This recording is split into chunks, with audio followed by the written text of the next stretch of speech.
I've made this trip so many times that I could probably put my truck on autopilot and still get here in one piece, but this trip was different.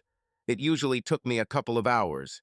This time, however, I had to stop, gas up the truck, and buy a few more things along the way. This was an unplanned trip. The city has already had 3 snowfalls this year. There were 5 in the north where I was heading, totaling over 30 inches. I usually don't mind driving in the winter unless it's in heavy snow or black ice. But on this trip, I almost ended up in a ditch more than once, sliding sideways along the road. Normally, I would have put a couple 100 pounds of sand in the bed of my truck for better traction, but I didn't have time to do that. Okay, I'll grab a dozen bags of sand and de-icing salt as soon as I can. 3.5 hours later, I was driving through the main streets of Detroit Lakes. Normally, I would take a detour and skip the town, but for some unknown reason, I wanted to take a look before continuing north out of town. They seemed to be as affected by the economic situation as any other city in the state. Some shops remained the same, others had new owners, but there were many more empty ones than the last time I was in town. Driving slowly through the city center, I hoped to see a familiar face. Most people were too busy getting from point A to point B to even notice me. I only knew a couple of people in the city. Most of the people I knew who were my age had moved away a long time ago. Without a permanent job, there is no point in staying. Detroit Lakes was like any small northern town, surviving on the tourist trade of which there was little left. So, after driving from one end of town to the other, I headed my truck north again. I waved to my neighbor, Art Shui, as I slowly lowered the pickup down the shared driveway, parking it next to the side of my cabin. I was grateful that Art now lived here full-time because he took care of the road leading to our cabins. Otherwise, I would not have been able to navigate this winding dirt road without a 4-wheel drive vehicle, which my truck did not have. The snow was over 3 feet deep, but Art and his 4-wheel drive Ford F-250 with a shovel in front always made sure all the roads leading to the lake were cleared. Putting on a hat and gloves, I stepped out of the truck into the cold.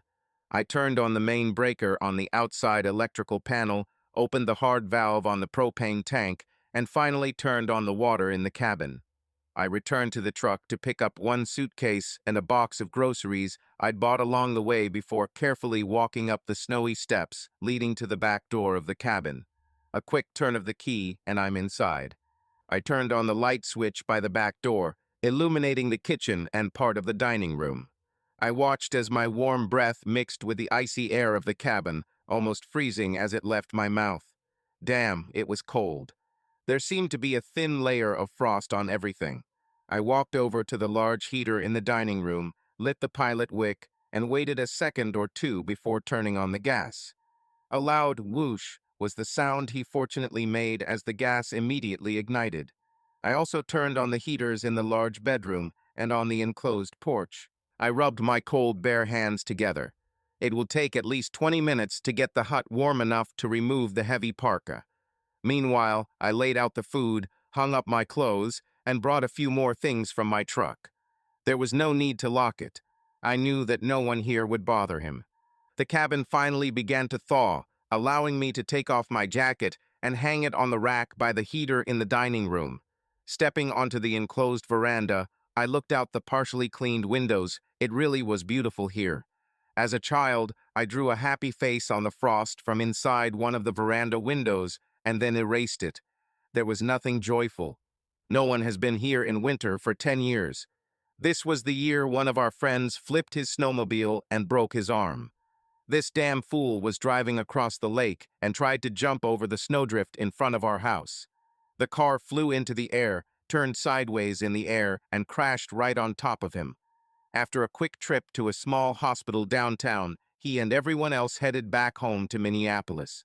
My wife Mandy and I stayed an extra night and closed the cabin. That was the last time anyone used it after the first snowfall. That is, until now. Most of the lake houses were summer retreats. Besides Art, I can only think of 2 others that were busy year-round. Art used to live somewhere south of St. Cloud. When his wife of 55 years passed away a couple of years ago, he sold his house and moved all his belongings into his cabin. Art said he wanted to get away from it all, and here he had all the privacy he wanted. He was just over 75 years old, and it took us almost 2 years to convince him to install a telephone. I think he finally agreed only after Mandy, and I agreed to split the monthly expenses with him. At least his 3 children could now contact him. After 2 hours, the house was warm, and all the windows were clear enough to look through. I put on my jacket, pulled my hat back on, and took out the bag of birdseed that we kept in a box on the veranda. It took me about 15 minutes to fill about 8 feeders around the house. It didn't take long before they were filled with hungry birds. It was relaxing to watch them swoop in, grab a few grains, and fly off. Now I regretted that I had not thought to take my camera with me, not that I had thought much when I left. I spent the next hour staring out the wall of windows, relaxing in my big rocking chair. Placing my feet on the windowsill, I breathed a sigh of relief for the first time. No one could reach me here. I was in my fortress of solitude. Finally, I watched as the sun began to set, and within minutes, it was almost pitch black outside. I turned on the outside lights, illuminating the yard and the narrow path to the lake. I walked around the house twice before deciding I needed to eat something. A lot of time has passed, and the cold always makes me hungry. Breakfast sounded tempting to me. I fried a couple of eggs, half a pound of bacon, and finally put 2 slices of bread in the toaster. Breakfast has always been my favorite meal of the day, no matter the time of day. However, I told myself that I would have to settle down, washing down the last piece of egg-soaked toast with beer. I've had too much to drink in the last 2 days, and drinking won't solve my problems. It might make me a little better for a while, but in the long run, it won't do anything. I knew where the anger came from, but it had been many years since I had been able to control it. Now I was that calm guy with the longest fuse I knew. I think Mandy was counting on this. But just like 20-odd years ago, curses flew out of my mouth. My blood pressure rose to record levels, and I lost control, something I promised myself years ago I would never do again. But I had a good reason. I was scared myself when I clenched my fists while arguing with Mandy. I had never hit my wife in all our 28 years together, but at that moment I wanted to beat her to a pulp. I left for both of us. I had to. I drove around the city for what seemed like hours before arriving at my workplace. I was a materials manager at Hubert Manufacturing, a manufacturer of dry cleaning equipment. I worked there for almost 15 years and really loved my job. It wasn't rocket science, and as long as my suppliers did what they were supposed to do, everything was fine. Rarely did I get into trouble, but when I did, God helped the son of a bitch who put me in this position. I was fair and expected the truth from everyone I dealt with. If you're going to be late, tell me, don't play games. If I knew this in advance, I could change the production schedule and avoid shortages. But if I didn't know this and had to stop and change models in the middle of work, someone had to pay, and it certainly wasn't me. I had had a pretty good week until Thursday. We have just revised our budget figures for the coming year, and although we beat last year's total by a good amount, this year's budget has only increased by 5%. Steve, if sales continue like this, we'll get big bonuses again this year, said Joel, our production manager. I could see him mentally spending next year's bonus. Damn it, Joel, I haven't yet cashed my bonus check for this year, let alone mentioned anything to Mandy. I just think it's going to be our crazy money, when we want something that we really shouldn't buy. I'll tell her eventually, but not right now. I smiled from ear to ear, knowing how surprised she would be. Will she be mad when she finds out you kept this from her? No. With both kids out of college and now working, this will be a nice surprise after all these years of saving and saving to make ends meet. You might even be lucky if you can still pick it up, old man, he teased me, causing me a lot of trouble.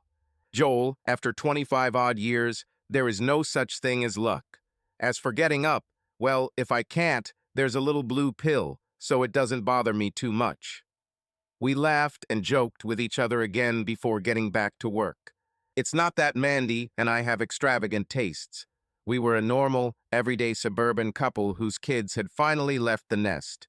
Our youngest, Dawn, graduated from medical school last year, and was working at Mercy Hospital. It was something she wanted to do for as long as I can remember. It was uncertain for a while. I thought she would become a veterinarian, but when her friend became seriously ill, she moved in and helped her until she got back on her feet. After that, it's full speed ahead to medical school. She still talks about going further, but right now she wants to put her knowledge into practice. Our eldest, Ronnie, who is only 15 months older than Dawn, also went into medicine, but he chose a different path. He is a field technical representative for pacemakers.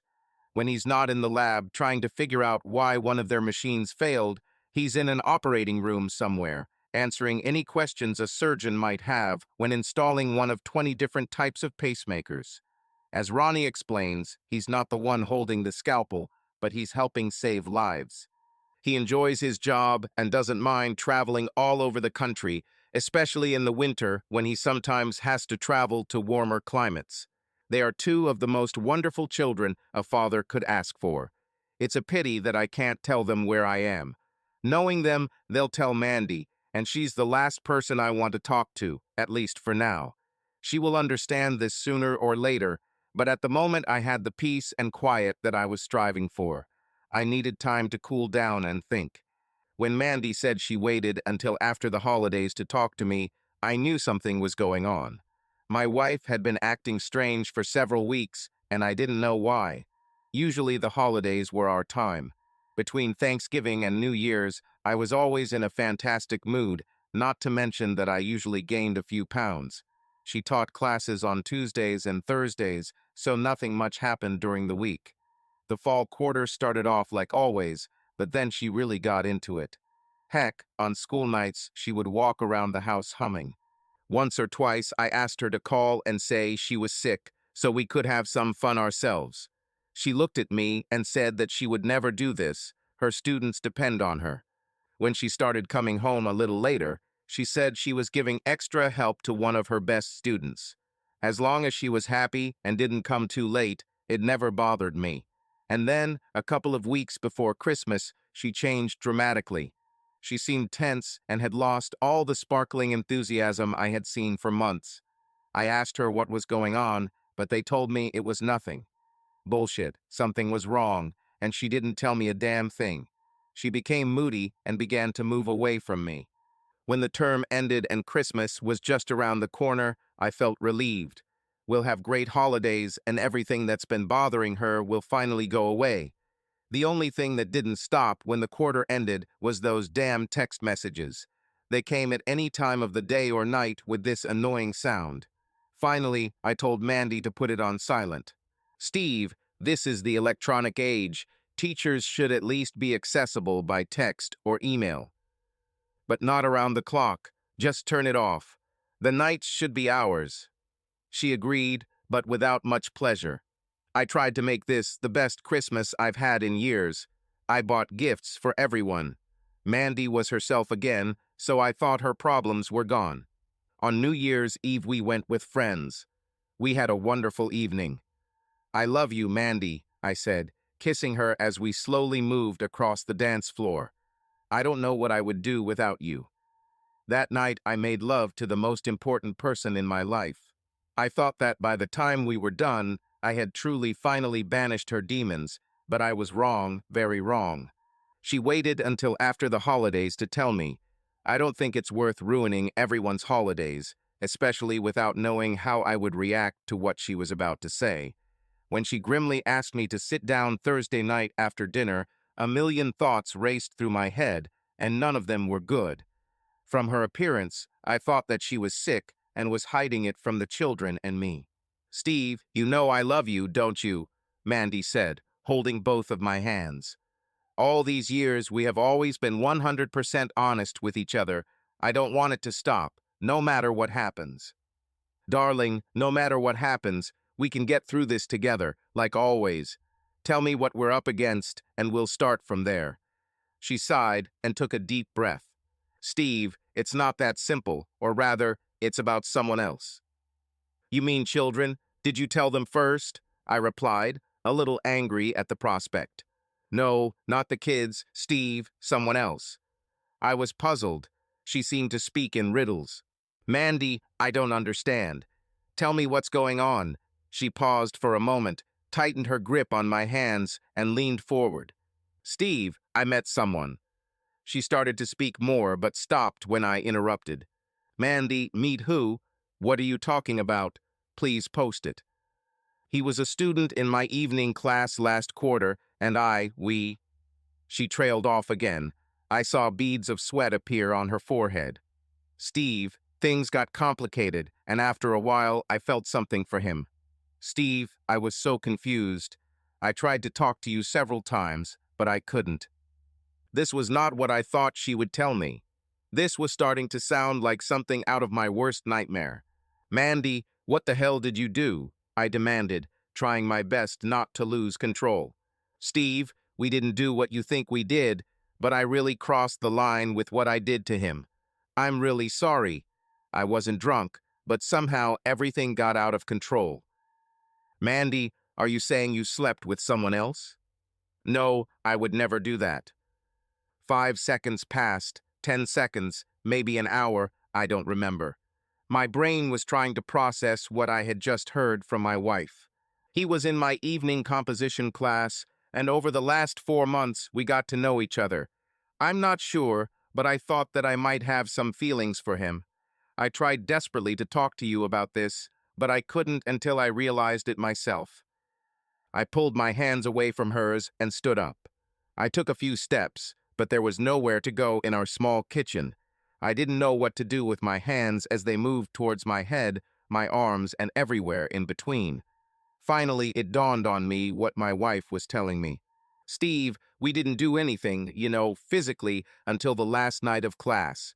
We talked, had a snack, or sometimes had a drink after class. I want to be honest with you. I could always talk to you about anything until this happened. Steve, talk to me, okay? I could not. I couldn't think, much less speak, at that moment. Finally, my growing anger at this new revelation got the better of me. I hit the counter with both hands. I think you should leave. I said this quietly, without visible external emotions, without even looking at her. Steve, I love you. I don't want to leave you. I'm just telling you that I'm confused. This has never happened to me before. She stood up and walked over to where I was standing. She reached out to me, but I pulled back as if I had been poked with a hot rod, and in a way I was. Mandy, for the love of God, please get out of here. Go to your sister or your parents, but please get out of here before I say what I think and ruin our 28 years together. I felt like I was starting to lose control. I felt my rage building. Steve, I'm not having an affair or anything. This drove me crazy, and I finally snapped. For a woman with a college degree, you truly are a dumb bitch. What did you expect? What do I say? Okay, honey, explore your feelings and come back to me when you finally figure it out. Don't you think that dinners, drinks, etc. are cheating on me, so you haven't slept with him yet? My heart is calm. What about holding hands or kissing or whatever else you did? I saw her retreat slightly as the octave of my voice rose a notch. I think the look on your face says it all. I never thought my wife would become anything other than a regular fucking bitch. Steve, I didn't sleep with him. The level of her voice rose for the first time, and I'm not easy to get. Let's see, secret meetings after school and with whom? To hell with the student too. I wonder what the dean of the college would say to this. For the first time in our marriage, she didn't have a quick answer. Mandy, get the hell out of my sight. Leave. I don't care where you go, just get away from me. She didn't listen to what I was saying, but ran towards me, hugging my waist. Steve, I love you, don't you understand?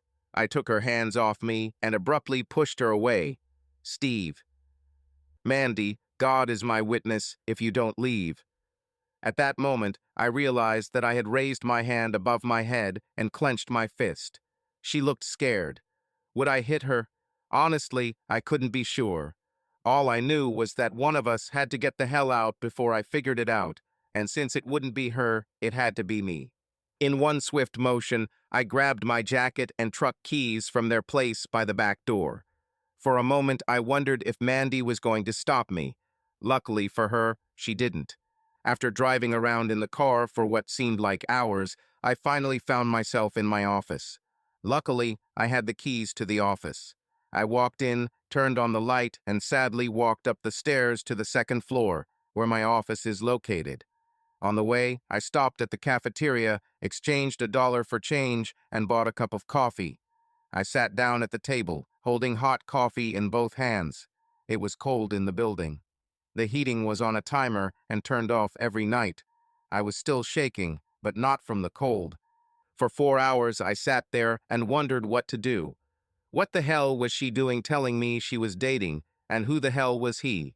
My anger kept me warm throughout those 4 hours, playing out 10 or 20 different scenarios in my head and finally on paper.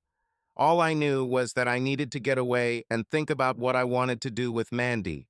She said she loved me and wanted to stay with me, but her actions didn't show that. At just over 6 o'clock, one of the owners came in. "Steve, what are you doing here so early?" asked Barry. "Couldn't you sleep, or do you want to impress me?" He laughed a little, but when he saw the expression on my face, he stopped. "I haven't seen that look on your face since your father died a couple of years ago." He placed his briefcase on the floor by the door, plopped down on the chair in front of my desk, and told me to lay it all out. I told him everything that happened last night. He listened, saying nothing, until he was sure I had finished. "Leo is aware, and since things are still a little slow this time of year, I want you to take 2 weeks off.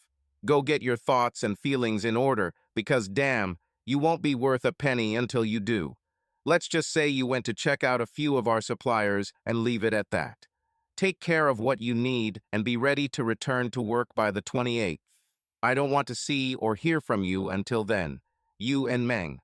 You'll figure it out, but if you can't, don't make each other unhappy. If you need me, you know where to find me." He stood up, grabbed his briefcase, and walked down the corridor to his office. I heard the heating turn on. Barry was a great boss. He and his brother didn't like to micromanage. They let you do your job, but God help you if you don't. Like I said, Barry could be the best boss you ever had or your worst nightmare. If you weren't a company man, you wouldn't last long. After leaving detailed instructions for Leo, I grabbed my cell phone and laptop and headed out. The planet won't stop spinning without me for a week or so. I hoped Mandy had gone to work. She was the last person I wanted to see or talk to after last night and this morning. I turned on my mobile phone and found it full of messages from her. I heard enough last night. I was just grateful that she wasn't home when I got back. I took the beer and went to our bedroom. I threw my suitcase on the bed and filled it with clothes. If she wasn't going to leave, I would leave. One more beer and I was ready to go. I left my personal cell phone on the counter. I had a work phone. I knew Mandy knew this number, but not too many others. I hope no one, especially Mandy, calls it. I thought about making some kind of grand statement by removing my wedding ring and gluing it to the counter with a kitchen knife. But after 20-odd years, it would take more than a drop of oil. I left without leaving a note because I honestly didn't know what to say or even where I was going. Motel 6 in Anoka was clean, cheap, and best of all, there was a restaurant nearby. The burger and fries were good, but the 5 crowns were much better. I returned to my room sometime between 10 and 11 o'clock, having fallen asleep in my clothes. I didn't wake up until 10:15 the next morning feeling sick. I'm not a big drinker. I might have 2 beers a week and sometimes a glass of wine with dinner on the weekends. Now my body was taking full revenge on me. I took a hot shower without bothering to shave. I forgot to take the razor yesterday. Damn it, I had no one to shave for. I ate some pancakes and sausage and drank a few cups of coffee. I thought about going home and dealing with Mandy, but I wasn't ready for it. Looking out the restaurant window at the frozen river below, I remembered our house. My dad and I bought it from my Uncle Ed about 18 years ago to keep it in the family. He was getting ready to retire, moving south, and wanted to get rid of it. The house was not luxurious, rather rustic. Against Mandy's wishes, I took out a loan for our half, and we bought it. She was not an outdoor girl, stating that our money could be better used elsewhere. I did it anyway. My father and I let our family and close friends use it when we couldn't. My kids loved it. Pickerel Lake was not large, but a canal at the very western end of the lake connected it to Cotton Lake, which was, we, or rather the children and I, fished morning, afternoon, and evening. And Mandy, well, she used this time to prepare for her doctorate, which would allow her to teach at our local college, a long-time dream of hers. It worked well for all of us. I didn't sleep much the first night in the cabin. I must have opened my cell phone 100 times before I put it on my nightstand. I missed my wife. I wanted to call her in the worst-case scenario, but I didn't know what I wanted to tell her. Was she trying to attract me in her weird way? Was she trying to get me back? Did she need help finishing it? Or did she tell me that she was no longer happy with our life together, found a replacement for me, and was leaving? I didn't believe the latter scenario, but I was still unsure. Damn it, I wasn't sure of anything right now. Secret meetings, lies, all this tormented my stomach. Even if she didn't sleep with him, it had gone too far. She herself said that she has some feelings for him. My brain was screaming at me. Mandy is my wife. She is mine and no one else's. She wasn't just my soulmate, she and I, we were one, not two separate people. No one, I repeat, no one touches my stuff, and she was at the top of that list. I remember years ago, I was having words with one of her colleagues when his hands began to wander. Touch her like that again, and you'll come back with a bloody stump. He never touched her again. How could she? I was tormented. My head hurt. All I could do was think about it. I remembered my father. I don't want to say that he was some kind of relic of the past, but the word draconian comes to mind. If he had even thought for a second that a man was looking at my mother that way, he would have been dead, or at least remembered the beating my father gave him for the rest of his days. My dad didn't take crap from anyone. I once saw him hit a guy who was trying to take his parking spot. He was tough and had a hell of a temper. I'm not proud of the fact that I most likely inherited this not the best trait from him. My brother and I heard my dad yell at my mom at least once a week, for whatever reason came into his head at the time. It would explode, and then everything would go back to normal until the next time. No one contacted my father or crossed his path. Like I said, my father certainly wouldn't have put his tail between his legs and come here.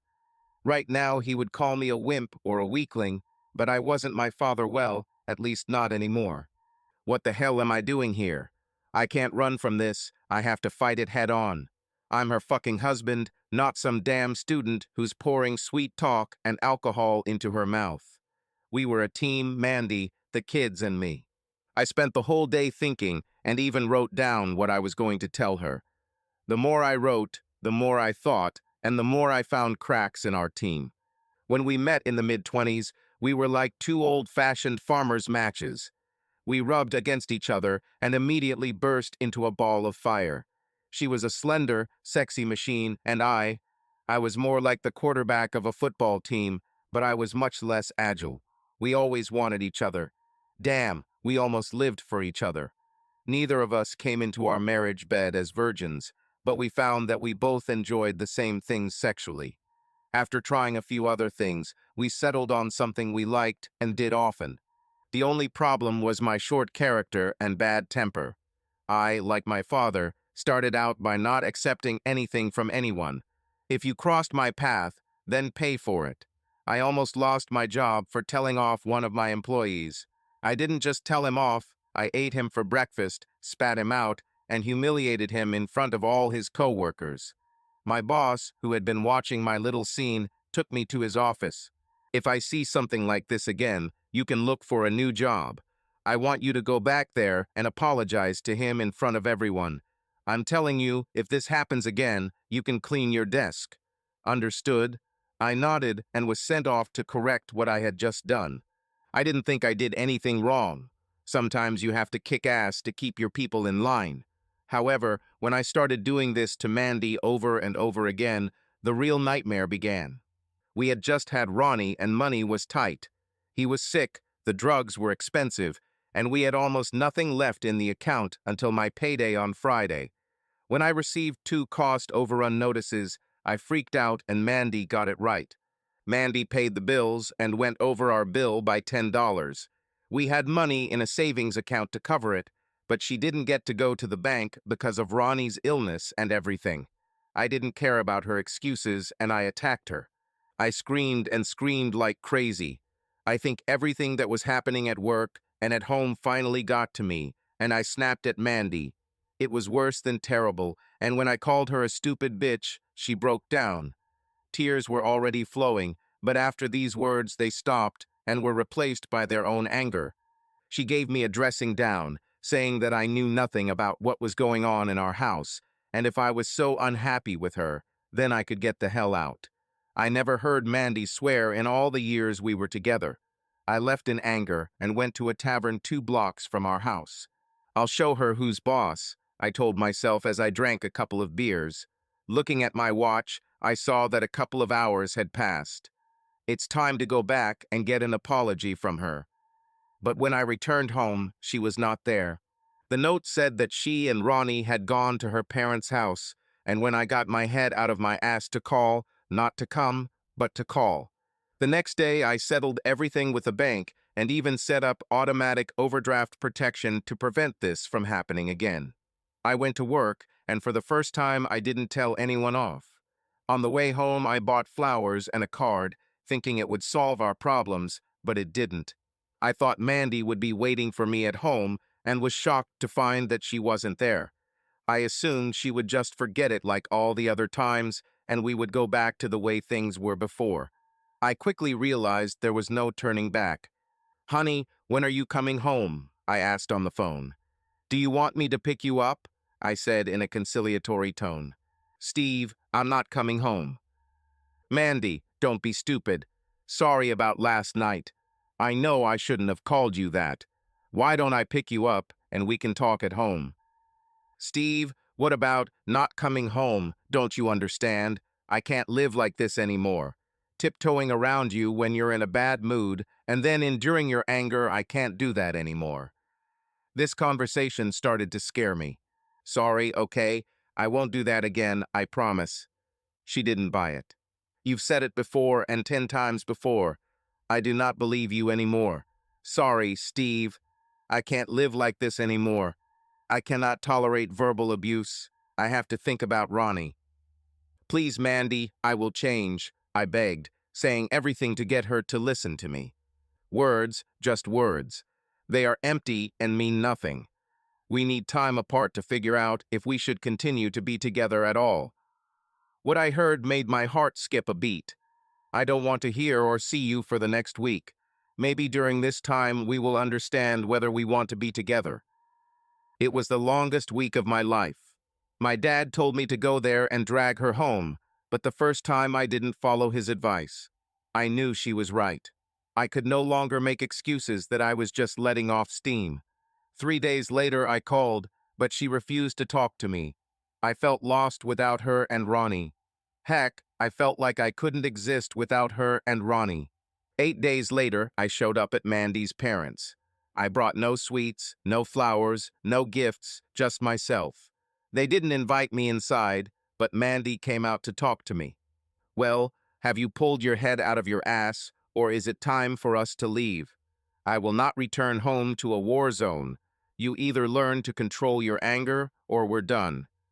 I was not above humiliation to save our marriage.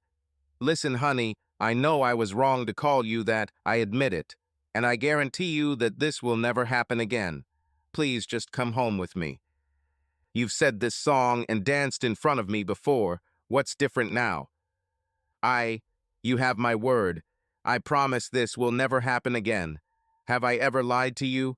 She didn't say anything. We just looked at each other. "Please, I can't lose you, and if I have to beg, I will." She softened. The next 6 months were hell. My tongue kept bleeding from biting it instead of pulling it out, but it was worth it. Mandy was skeptical and watched me like a hawk. She said one more time, and she would leave. I believed her. I had no choice. The only thing she wanted to see was me change, and I proved to her that I could. There were no more flashes. As a result, we became much closer. I don't know what I would do without her. I don't think I would have survived my 20s without her and my children because, as it turns out, we had dawned before we got used to Ronnie. Our 30s were spent raising two wonderful children. I graduated, but as we often joked, Mandy would be a full-time student until she retired. I had several so-so jobs before I found the one I had dreamed of my whole life. It was interesting, well paid, and only 20 minutes from our house. I think one of the best parts of my job was that the owners loved me. After I had proven my worth to them, I could not make a mistake in their eyes. I walked forward with them. When the children started school, Mandy finally got a job teaching English at the local public school. She enjoyed teaching, but sometimes felt frustrated. It turned out that not all students were as interested in learning as others. When she gave someone a C, or, God forbid, a D, it killed her. Parents were called, exams were retaken, and even extra assignments were offered, but sometimes none of the above helped, and someone failed. She took it personally as if she was the one who failed, and yet she gave it 110%. In our 40s, we watched our two children grow up and make so many good choices. I was proud to the point of tears, sitting in the assembly hall, watching them graduate from high school and then college. Heck, even Mandy got her PhD. Imagine, Dr. Mandy Moore, I was married to a doctor. When she received a position at the University of Minnesota, she was over the moon. She was among the elite, teaching students in a place she had always dreamed of. I still made a little more money than her, but heck, we always combined our incomes. We told our kids we would help them with college, but it seemed like we were paying off all their student loans. I didn't really mind unless I found something I wanted to buy and Mandy said we didn't have any money. Even after that incident with the bounced checks, she continued to manage the accounts and money. She knew what we could afford and what we couldn't. I was deep in thought when a knock on the back door brought me back to the present. I opened the inside back door, knowing who it could be. Jesus Christ, Steve, what the hell are you doing here? Art said, looking through our screen door. Come in. I stepped aside to let him into the kitchen. Are you fucking crazy, or has your sweet wife finally kicked your lazy ass out? He chuckled. I did my best to keep the joke going. Just a little time to myself. I haven't been here in winter for a very long time and wanted to see what it's like again. I tried to smile. Well, it's white and cold as hell, but I think you figured that out last night. At first I thought it was your son, but I knew he had more brains than to come here at this time of year. Do you mind if I smoke? He asked, looking around, probably looking for Mandy, who always told him that smoking was not allowed here. Sure, smoke, I said, taking an old coffee cup that he could use as an ashtray. For the next 2.5 hours, I listened to him talk about his life. I had heard them 100 times before, but I let him talk and talk until he finished. He was well over 75, and every year of his life was written on his rough and battered face. He was a man lost in himself, just waiting for God to take him home so he could be with his wife again. Now, in a sense, I understood how he felt. Do you want to come over for dinner? I will have fish. Hell, that's pretty much all he ever ate. Maybe tomorrow. How long are you going to be here? Art asked me. Not sure, but at least until the middle of next week. I hadn't really thought about it until now. Well, then I'll see you for dinner tomorrow, he said, putting out his 8th or 9th cigarette in a cup. Come hungry and bring your own alcohol if you want to drink. I only have bourbon in the house, and I know you hate that shit. Smiling widely, he put his jacket and hat back on. If you want to go ice fishing, I still have all the gear, even though I haven't used it in years. Art, I still hate the cold as much as ever. Do you think I'll really go to the lake and stare into the hole, waiting for some stupid fish to bite? He shook his head, pulled his hat tighter, and headed towards his house. I watched him until he was safely outside the door of his house. At his age, if he had fallen and broken something, he would probably have frozen to death before he could reach his home. I missed dinner. After 6 days, I was no closer to solving my problems than I was on the first day. It was starting to get a little boring, and I started to lose my temper from idleness. I finished everything Mandy wanted me to do for years. I even ended up planning to expand the front deck overlooking the lake and maybe add a few extra outdoor lights. I spent hours sitting in that front room, looking out the windows at my winter wonder. I wish I could say that it helped me understand my problems, but even that kind of thing wasn't enough. The seventh day turned into the morning of the eighth. I finished the last of my eggs and bacon for breakfast. I still had plenty of coffee, cream, and bread, but nothing to add to it. I will need to make several decisions over the next 24 hours about what I want to do. "You're stupid," was all he said as he walked into my little house. "Mandy called last night and wanted to know if you were the hell here." I watched as the ash from the cigarette that hung between his lips fell to the floor. I handed him the cup I had left by the sink. "What did you say to her?" "Really, did you think I would lie to you?" "I told her you have a blonde and a redhead here, and you've been having sex with them all week." He smiled at his own joke. "I told her there was nothing wrong with you and you kept to yourself. And no, I didn't ask her what happened, and I don't care to know. I have enough problems of my own." I knew it was only a matter of time before she found me. "Did she say anything else?" "No, I just wanted to know if you were here. I think that answers most of my questions, but the rest, well, I'm too old to worry about you two and your problems. By the way, just to give you a heads up, there's still over 6 inches of snow expected over the next couple of days, in case you were wondering. If I were you, I'd head south by tonight before the roads get too bad. That is, if you plan to leave. Well, I need to get my truck ready. I don't want to get stuck in the snow." I watched him as he walked back towards his house, contemplating his next move. I closed the house, turned off the gas, water, and turned off the main switch on the electrical panel. I gave Art the remaining food and a 6-pack of beer, which I decided not to drink. He smiled at his luck. "Art, see you soon," I told him on the way out. "Next time, bring your wife. She's much more sociable than you. Just be careful. I don't want to drag your old ass out of the ditch. This will be the day." I gave him a friendly hug, started my truck, and headed out. Where I was going, I wasn't entirely sure, but the last thing I wanted was to get stuck here in the snow. I'd go crazy by the time spring came. As I drove through Detroit Lakes, I got in the right lane, turned on cruise control, and let everyone pass me. It was snowing quite heavily, but at the speed I was going, I had plenty of time to avoid the ditch if I lost traction. Anyway, I needed some quiet before I got to Minneapolis. I still had a couple of days left on my supposed inspection visit, but now that Mandy knew where I was, it didn't matter anymore. I spent the night at a motel near Coon Rapids. It was a bit of a dump, but it had a bed, a TV, and cable, all the comforts of home. Who could ask for more, and for $45 a night? What did I expect? I already knew what I would say to Mandy. Damn it, I think I knew it from my second night up north. I just wanted one more night of rest before heading home. Rest? Who was I kidding? I just lay there, staring at the ceiling, counting the holes in the tiles. At 6 in the morning, I paid the bill and went to Denny's for breakfast. I made quick work of my Grand Slam breakfast and even drank an extra cup of coffee. It was Saturday morning, so I knew Mandy would be asleep. I drove my truck home, and 40 minutes later, I was in my driveway. I thought about using a garage door opener, but it's noisy as hell in cold weather, and I wanted to get in undetected. The house was quiet. I left my suitcase in the hallway and headed to the kitchen. Everything was the same as when I left 10 days ago.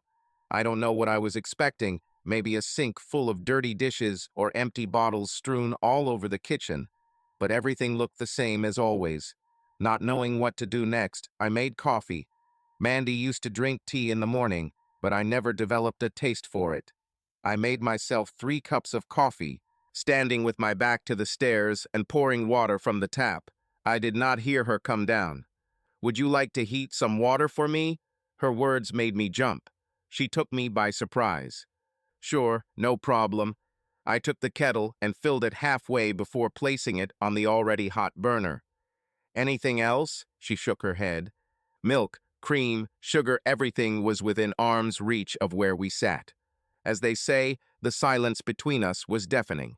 "Sorry for telling you everything so suddenly, but I didn't know how to do it better, she said, playing with a tea bag in her mug. Nothing. I don't think there was an easy way to say it. My gut twisted again, just like that night and every night after. I want you to know that I haven't seen or spoken to him since the semester ended. She was now looking for some kind of reaction to her statement. Found someone new? She frowned. I think I deserved it, but no, I didn't. We shied away from the main thing, fearing what the other would say or what he wouldn't say in this case. I couldn't stand it anymore. Mandy, what do you want from me? You. Nonsense, you had me, but you were looking for someone else. I wasn't looking. If you keep lying to me, I will get up and leave. This statement made her eyes widen, but there were no tears. Maybe, like me, her tear glands have dried up. This is true. I have never looked for anyone else. It is you who I love. We started talking after class one night, and before I knew it, I was spending at least half an hour or more talking to him every night after class. When he offered coffee or when we had a snack in the student union, I didn't see anything wrong with it. I knew I might have gone overboard when we went out for drinks, but you go out for a beer sometimes after work, and I thought I was just doing the same thing. When I go out for a beer, it's with Joel, Paul, or Dan. I'm not looking for another woman or any other entertainment. I knew it would hurt her, but it was intentional. I wanted her to feel some of the pain I had been going through since that night. Steve, I wasn't looking for someone to replace you. He was just someone to talk to who was interested in what I was teaching. That last statement stung, reopening the rift between us. She didn't consider me her intellectual equal, and maybe I didn't. She never said it out loud, but I felt it at her faculty events in college. These people were smart, but it was book smart. I don't think more than a couple of them could have found their way out of a paper bag. I regret that I said anything at all. So you were going to have sex with him on the side and leave me deaf, blind, and stupid. I didn't have sex with him, she protested, raising her voice. Not yet. For all I know, it could happen sooner or later. It became quiet between us again. Are you going to stay or just take some more clean clothes? It felt like another prick. It seemed like we were now striking each other. I'll stay here tonight, but then I'm not sure.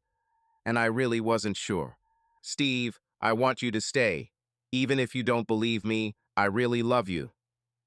I wanted to say, yes, sure, but I realized that would just start another argument, which I didn't want at the moment. I will sleep in the guest room tonight.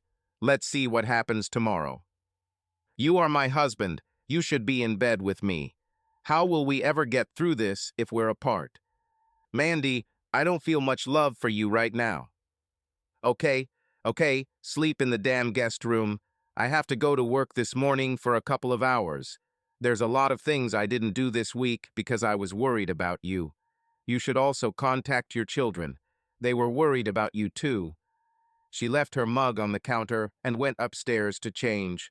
During the 3 hours she was gone, I made a list of things that would need to be done if I decided to leave.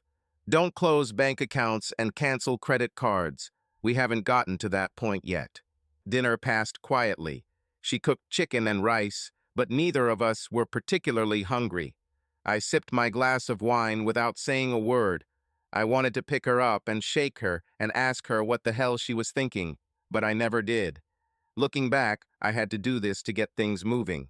That night, she watched me go into the guest bedroom again. I didn't close the door. I was still waiting for her to say something, but she didn't. She also left her door open, perhaps hoping I would change my mind during the night, but I didn't. So many didn't do things on both sides led to nothing. By Sunday lunch, the tension could be cut with a knife. We had lunch together, read the newspaper, and even watched a little TV. By dinner time, she finally couldn't stand it anymore. Are you going to talk to me or what? Mandy, what do you want me to say? Steve, you know what I want. We need to discuss this. I need to know if you will stay or go. I have not decided yet. Why are you in such a hurry to get rid of me? What, do you have a date today or something? It was the wrong thing to say. Fuck you, she shouted, heading towards the stairs. There was noise coming from above. Things seemed to be thrown. 45 minutes later, Mandy came down the stairs with 2 suitcases. "If you want to talk, I'll be at my parents'," she said, heading toward the garage door in the kitchen. "For what it's worth, I still love you, but I can't stand your silence or sarcasm anymore." With these words, she walked out the door. There was some delay before she left the garage. I think she was waiting for me to stop her, but I didn't. Good thing tomorrow is Monday and I'll be back at work. It will fill a void in my day and in my life. Barry was glad to see me back, although I told him I hadn't resolved any of my issues. Work is what you need to take your mind off your problems. Just don't overdo it. But I overdid it. There was no point in going home straight after work. I was returning to an empty house. I didn't tell anyone what was happening. I just didn't want to explain anything to anyone, although I'm sure some guessed that something was wrong based on my actions. Mandy tried to email me every 2 days, but I rarely responded, and when I did, she probably didn't like what I wrote. This went on for weeks. I didn't always have a burning anger, but I often exploded for no apparent reason, and more than once I had to apologize to my colleagues. I knew I needed to get my head in order. Every day it became harder and harder for me to function without Mandy. Inside, I felt only emptiness. How this depression crept up on me, I have no idea. Alcohol treatment was probably the start, but when I stopped drinking, the depression remained. Mandy and I tried to talk. It's mind-boggling that after 28 years, we couldn't talk about what needed to be talked about, even though we had so much to talk about. "Dad, you have to wake up," my son told me for the 10th time. "Mom's worried about you, we all are. You need to get back together and figure it out. Stop being so stubborn." My son didn't understand. "Ronnie, if your girlfriend told you that she was spending time with another guy, how would you react? If she went to dinner with him and had drinks with him behind your back, what would you do? Finally, if she confessed that she has feelings for him, would you still be so understanding?" This time he didn't have a quick answer for me. "But we're talking about Mom. You've been together most of your life." "Ronnie, that's why this is so hard to accept. I'm tired of explaining my reasons to him. Dawn understood me more than my son, but she was also on Mandy's side to some extent. You know, I think Mom is just going through menopause. Her hormones are probably out of whack, and she didn't fully understand what she was doing. I told her to get tested because with a few medications, she'll be able to control it. You know, that she never slept with him, right? Dawn, if she slept with him, we wouldn't be having this conversation right now, would we? Listen, I told Mom that she was wrong, but that you would forgive her. Is there anything else you want to tell her from me?" I started to get a little angry at my kids. "Both of you should stay out of my life. Take care of yourself, and I'll take care of myself." "That's the thing, Dad, you don't do it. You look terrible, you're losing weight, and Mom is in terrible shape too." I was almost glad that I wasn't the only one falling into the abyss. "Honey, we'll either work it out or we won't, but you two need to stay away, okay?" She looked at me with hatred. "Well then, I guess we'll just let you wallow in your pity. Call us when you're done." It went just as bad as my meeting with her brother. Antidepressants prescribed by the doctor helped me get through the next 2 months, or so I thought. I walked around in a fog and sometimes couldn't remember what day of the week it was, let alone the problems that had brought me to this point. Mandy and I haven't spoken for the last couple of weeks. I think she finally got tired of chasing me around and extending an olive branch. Slowly, she began to remove her things from the house. I did not care. Damn, I was happy that I found my way home every evening. "Steve, take this," Barry said, handing me the piece of paper. "You have an appointment with your therapist at 2 o'clock today." "What is this?" "This is your appointment with your therapist." "I don't need to." I started before he interrupted me. "Look, I don't pay people to sit at their desk and do nothing, which is exactly what you've been doing for weeks. Either go to a meeting and get yourself cleaned up, or start looking for another job." He didn't give me any more concessions or options. "Okay, I'll go." "Okay, Maybe we can get back to normal business sooner rather than later. Dr. Simon Cohen had the identity of the stone. He was a professional, all about business, and I didn't want to see how much Barry was paying him. We spent the first 2 sessions discussing my first conversation with Mandy and how I felt about it. How do you think I felt? Like crap. That's how I felt. My damn wife cheated on me behind my back after 28 damn years. I started to get angry again. Did she have sex with this man? She said no, but now I don't know if I can trust a word she says. Has she ever lied to you before, to your knowledge? I don't think so, but damn it, I had no idea what she was doing for, 4 months? I'm probably a good candidate for the blind and stupid award. He didn't find it funny. Steve, do you want to go back to your wife? I think that's the $10,000 question now, isn't it? I still love her. I just don't know if I can trust her, among other things. We spent the next 3 sessions discussing all this other stuff.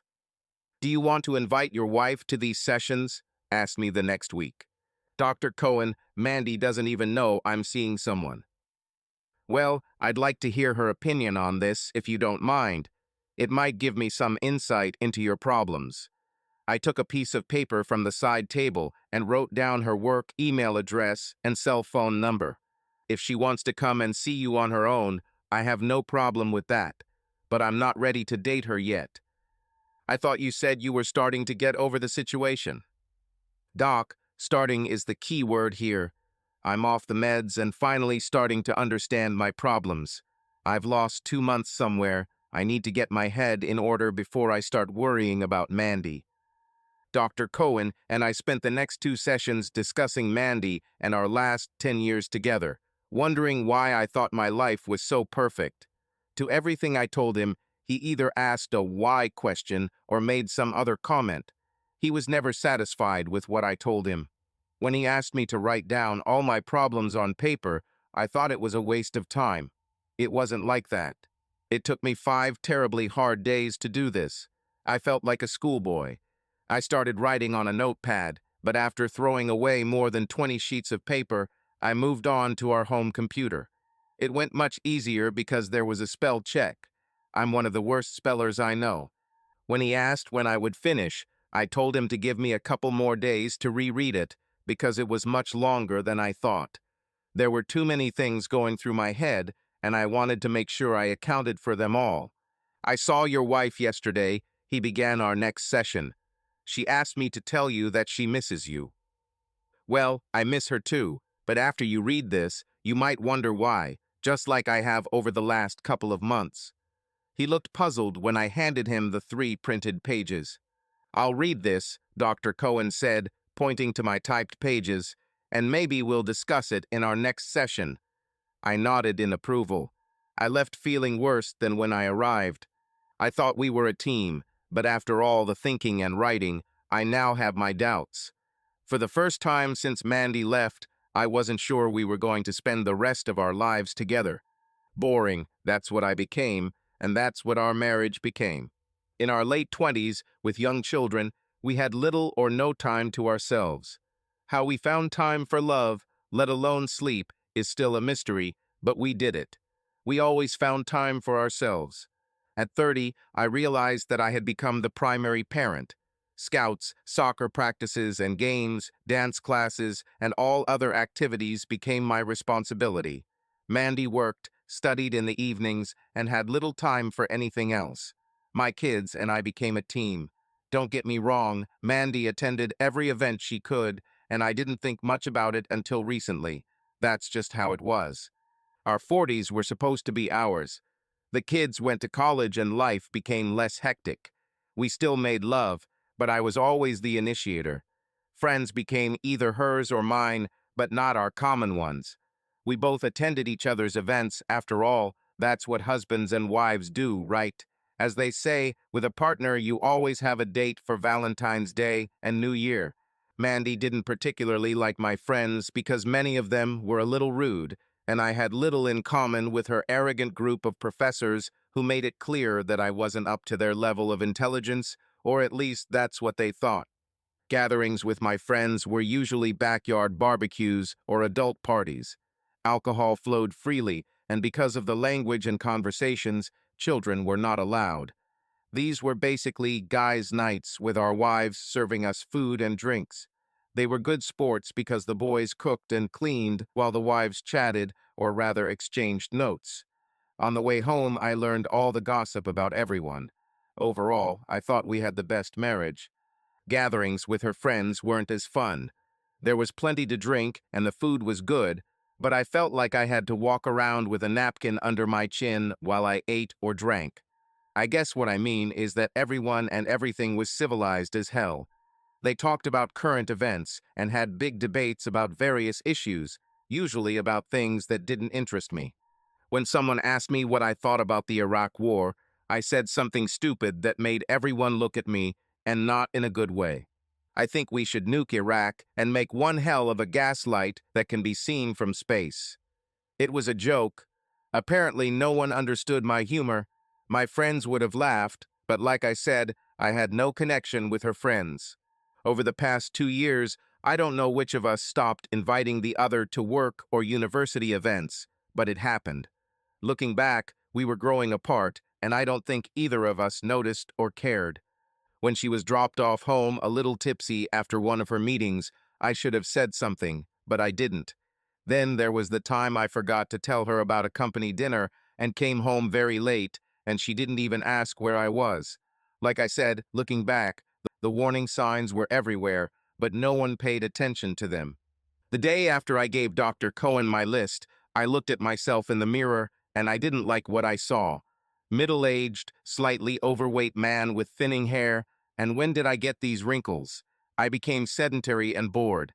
The only thing Mandy and I talked about now was unimportant little things or the kids, never about what either of us was thinking or what was going on outside our four walls. We used to talk about the news, current events, our work, but I can't tell you the last time we asked each other about something other than the kids. At night, I watched TV for hours, and she read. We were in a rut. I tried a couple of times to spice up our sex life. It didn't go the way I expected or planned. I bought her a pair of sexy nightgowns for Christmas last year. She wore one of them that night, but I never saw her in them again. Steve, I'm a 47-year-old woman, not some hot 20-year-old girl. I look and feel stupid in these outfits. I think she gave them to our daughter. When I tried a couple new things in bed, she sat up and asked where the hell I learned this. When I said that I saw it in a video, she asked if I needed adult films to make love to her. I didn't try anything new anymore. I remember a night about 7 months ago when we had just gotten home from dinner and she wanted to talk.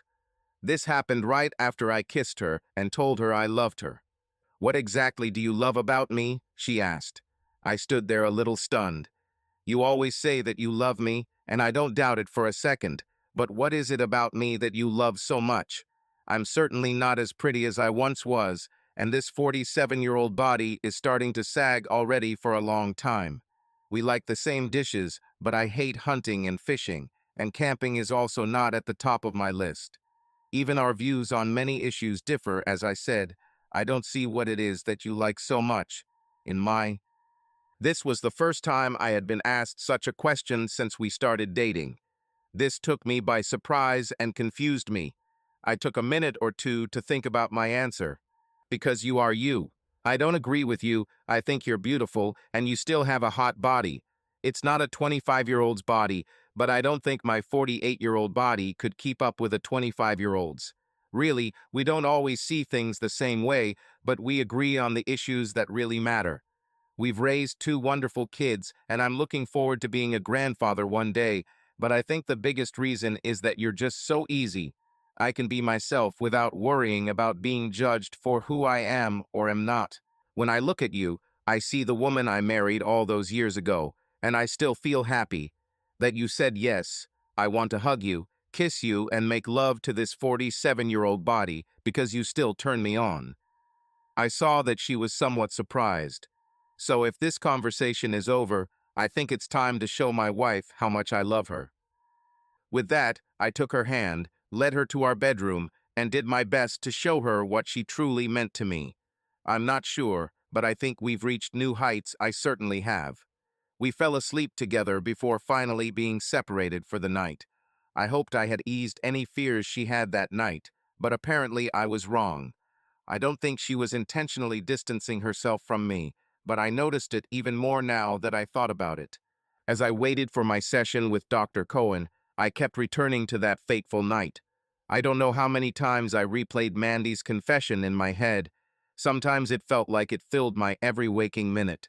I thought about my initial shock and anger, figuring that I shouldn't be too surprised by its intensity, given that I had been caught off guard. Perhaps she was tired of our boring lifestyle and wanted a change. More than anything, what she said that night struck me to the core. I probably could have handled it better, but at that moment I felt hurt, betrayed, and, above all, angry, and I still am. I hoped Dr. Cohen would get what he needed. I know I got it. After writing all this down, I fucking opened my eyes, and, believe it or not, I felt a little better. As the professionals say, it was a cathartic experience. We talked about my family, especially my father, and my other relationships during my youth and adolescence. I waited almost 40 minutes before finally saying something. "Doc, what about what I wrote? My list, what do you think of it?" Another damn question answered with a question. "You made me write everything down. My problems, my feelings, the whole ball of wax. Don't you have something to say about it?" He looked at me for a few moments. "This was done to give you an understanding of yourself. We can't solve anything until you understand what your real problems are, and I think you're starting to understand that now. I want you to write a diary of your life. Write down your emotions, thoughts, everything that affects your life. We can view them or not, it's your choice. See you in 2 weeks." That's how that session ended. I was stunned and confused. I followed his advice. The next 2 weeks passed in a blur. I worked, ate occasionally, but mostly I was pounding away at the damn keyboard. I poured my soul out onto this stupid screen. My wife and children still insisted on talking to me, but I had a mission. As far as I understand, Mandy has now seen Dr. Cohen too, and according to Dawn, she never in her life thought it would go this far. How stupid does she think I am? Finally, we get to the point. Finally, we discussed my problem list and my journal. He asked me what I had learned. "A lot," was my quick answer. I realized that there had been cracks in our relationship for many years that I simply did not notice. Looking back on my life, I was happy, but now I understand that she could not be. I think it was only a matter of time before she started to spread her wings. Now the question is, what do you want to do? Do you want to reconcile with your wife or go in a different direction? "Doc, if she's not happy with me now, what's going to change in 6 months?" Couple therapy can be very effective in these cases, especially since it hasn't come down to sex. Also, given the number of years you've spent together, it may be exactly what's needed at this time. Even if this is the case, there are issues and events that I still cannot overcome. Steve, healing takes time. You can't expect to wake up one day and find all your problems solved. However, if you both work at it, I'm sure you can resolve your differences. I wasn't so sure about it. "Steve, write Mandy a letter explaining all your worries and problems. Tell her why you are not together. Perhaps this way you both will see where the real problems lie. This may give you a starting point to begin the healing process." Over the next few weeks, I tried to follow his advice. I wrote a letter to Mandy and kept adding and changing it. I never sent it to her, but in hindsight, I probably should have. Once a week, I would get an email from Mandy asking when we could talk. "I hope soon," was the only answer she received from me. Our life went on. Work is almost back to normal. People stopped asking about Mandy. I went to a company summer picnic alone, staying long enough to eat and do social circles before leaving. Mandy emailed me and asked if I wanted to go with her to a social event at the college president's house. My quick response to her was, "What do you think?" I thought to myself. What was she thinking? At our next session, I conveyed this to Dr. Cohen. It took me almost 5 weeks, and I spent $100 on professional editing, but I think it was worth it. "Steve, what is this?" That's the explanation why Mandy and I aren't together. He looked at the papers I handed him. I'm also working on two other things that are bouncing around in my head. He looked a little surprised. I never expected. I guess you took my words seriously. He smiled, and for the first time in a long time, I smiled too. Everything was laid out in black and white. In print, no less. You see, my good friend Carla introduced me to a professional editor after I got up the courage to let her read what I had written. I needed someone to read this because I was on edge and needed feedback. Did you write this? Carla asked after finishing reading. Until the last word. Bullshit, Steve. I've known you most of my life, and there's no way you could do this on your own, at least not on your own. I proved her wrong. She took 2 steps forward. She edited it and then sent it to the magazine. When I received the letter 3 weeks later, I knew none of my friends would ever see it unless they were bored to tears while sitting in the doctor's or dentist's office. I certainly didn't intend to draw their attention to this. I was more than a little proud of myself considering the content and the number of hours I put into it. I wanted to submit it under a different name or just anonymously, but they told me that wasn't allowed, so I used the first letter of my first and last name. The first call I received was from a teacher friend who I hadn't seen in a couple of years. It was one of Mandy's former colleagues. Steve, this is Becky Sanders. I know it's been a while, but I have a magazine in my hands and I want to clarify something, if that's okay. No problem, but I already know what you're going to ask, and the answer is yes. I told my husband it was you. I think congratulations are in order. I listened for a minute or two before telling her I had to leave and thanking her for calling. I took the phone off the hook. What I gave Dr. Cohen was a short story about my life, starting with the night of Mandy's confession. I must have rewritten it 50 times, and by the time I had read and reread it 1,000 times, I could repeat it word for word. I thought it was perfect, it had to be, but the editor still made a dozen changes before he was happy with it. On Thursday evening, just before 8, I turned on my cell phone and saw that I had 15 messages, 4 of them from Mandy. Perhaps tomorrow I will answer them. I wish I could say I slept peacefully that night, but I didn't. My mind didn't want to turn off. Every time I closed my eyes, I thought about something else, and most of the time about Mandy. Finally, I got up, watched some TV, then went back to bed. This time it worked, only now it was 2:45 in the morning. All I wanted was to get through Friday afternoon without any meltdowns. I planned to spend a quiet evening at home alone, with a grill, a 16-ounce steak, and a bottle of wine. It almost happened. Not bad at all, was all Barry said on the way out. Did Mandy read this? I tried to play dumb. Steve, I'm not an idiot, and besides, my wife gets every magazine known to man. Given the numerous messages I've received from her, I have to say yes. I'd like to be a fly on the wall when you finally talk. Have you made any decisions? I shook my head. Well, keep me posted and get out of here before anyone else finds out. He shouldn't have asked me twice. On the way home, I bought a bottle of wine. It was not the New Yorker, but a well-known local literary magazine. They didn't pay me $1 million to publish it. The fact that they said it was good enough to print made it all worthwhile. My soul, my life, and my being were laid out in these pages. People will read it for its literary value, but a select few, those who really knew me, will see it for what it truly was, my plan to reconcile Mandy and I.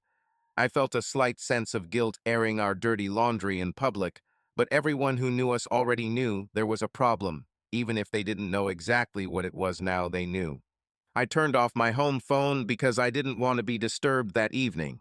My copy of the magazine was open on the table next to my plate. I kept glancing at him while I was eating dinner. I could make it a little shorter if I wanted. Most of the story was just background and supporting details. Hell, there were only a few paragraphs that told the story of the events of that terrible night.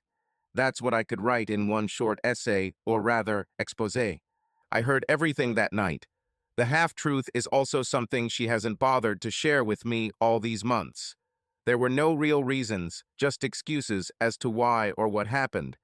There were regrets, maybe even a few tears for effect, before she finally said that things weren't as bad as they seemed. Well, in her opinion, anyway.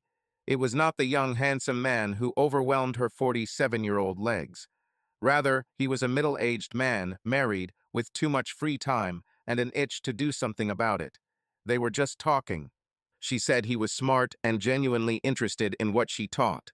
They talked, they laughed, they developed an emotional connection, giving him what was rightfully mine. All of her friends and colleagues were highly educated and, not to sound rude, also condescending snobs towards anyone without a PhD. I tried for years to fit into their society, if only for the sake of my wife. Constantly feeling like I was being looked down on only deepened my disdain for their arrogance. When she mentioned that her new friend was highly intelligent and interesting, I felt a knife slide between my fifth and sixth ribs. A part of me died that night. She became just like them, her dear friends, her PhD colleagues. I waited for months. The word love was still said along with the phrase, I really miss you, but I never heard what I was looking for. Phone calls have replaced text messages.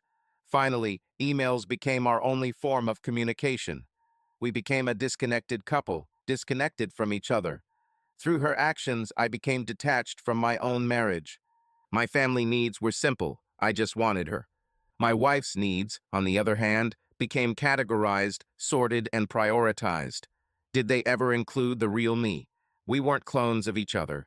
We were never inseparable, but I believed that what we had was special. We connected on every level, or so I thought. Silly me, maybe I was wrong and didn't see it. Still, I waited.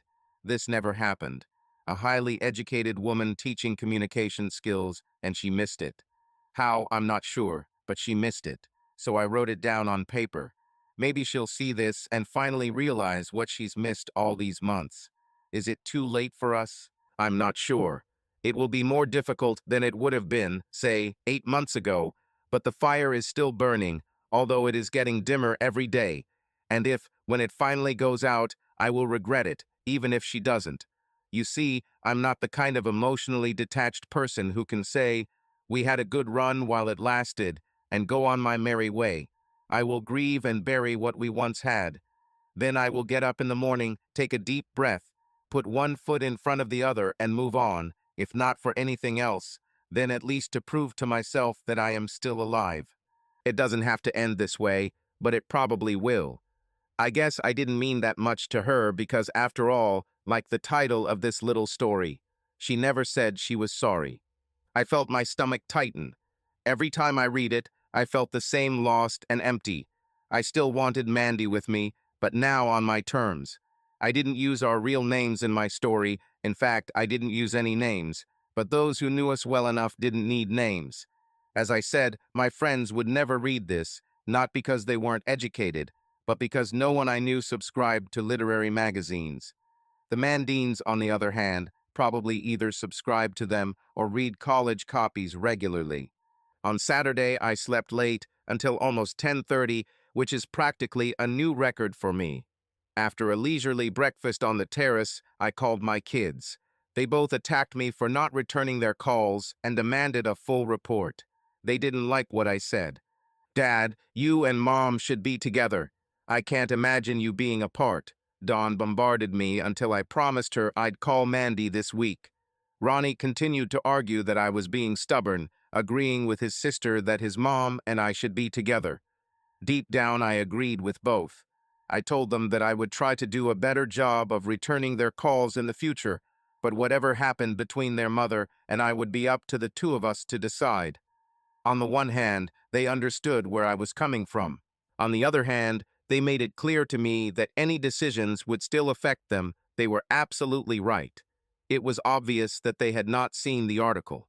I pottered around the house, watched a movie on Netflix, and went to Tony's for dinner around 7 p.m. I was bored. I'm used to having a partner, my wife, next to me. Even if we didn't talk, she was still there, and I missed that.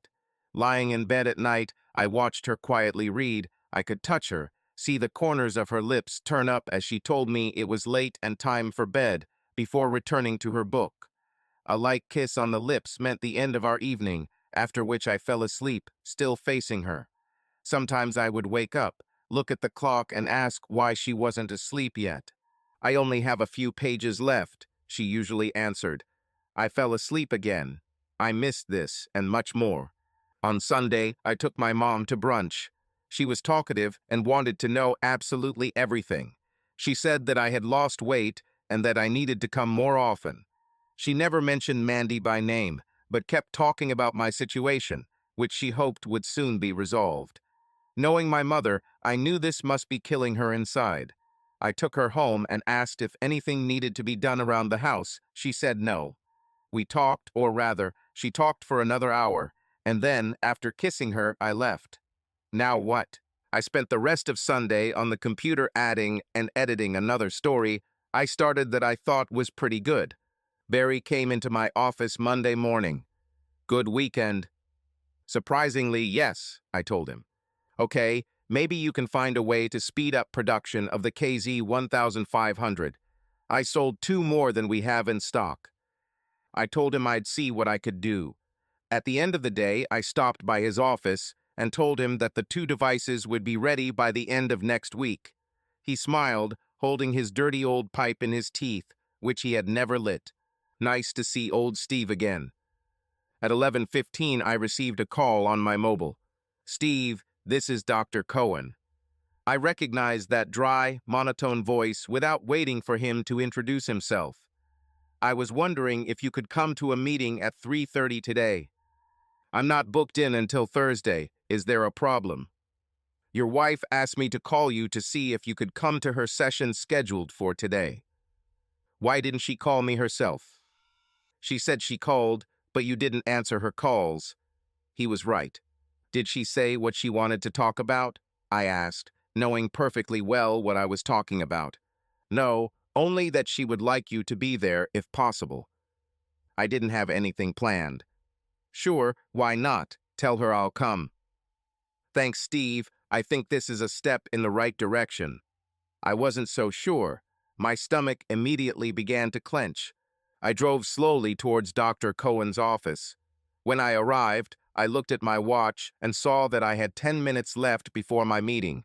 So I sat in the car, looking out the window and repeating over and over again what I had been rehearsing for the last 2 months. I saw Mandy drive up and quickly enter the building. Looking at my watch, I saw that I had 5 minutes left. At 3:28, I got out of the car and headed inside. I was thinking about going in, fashionably late, but that's only suitable for social events, and this definitely wouldn't be one of them. His secretary told me to go straight ahead. They were waiting for me.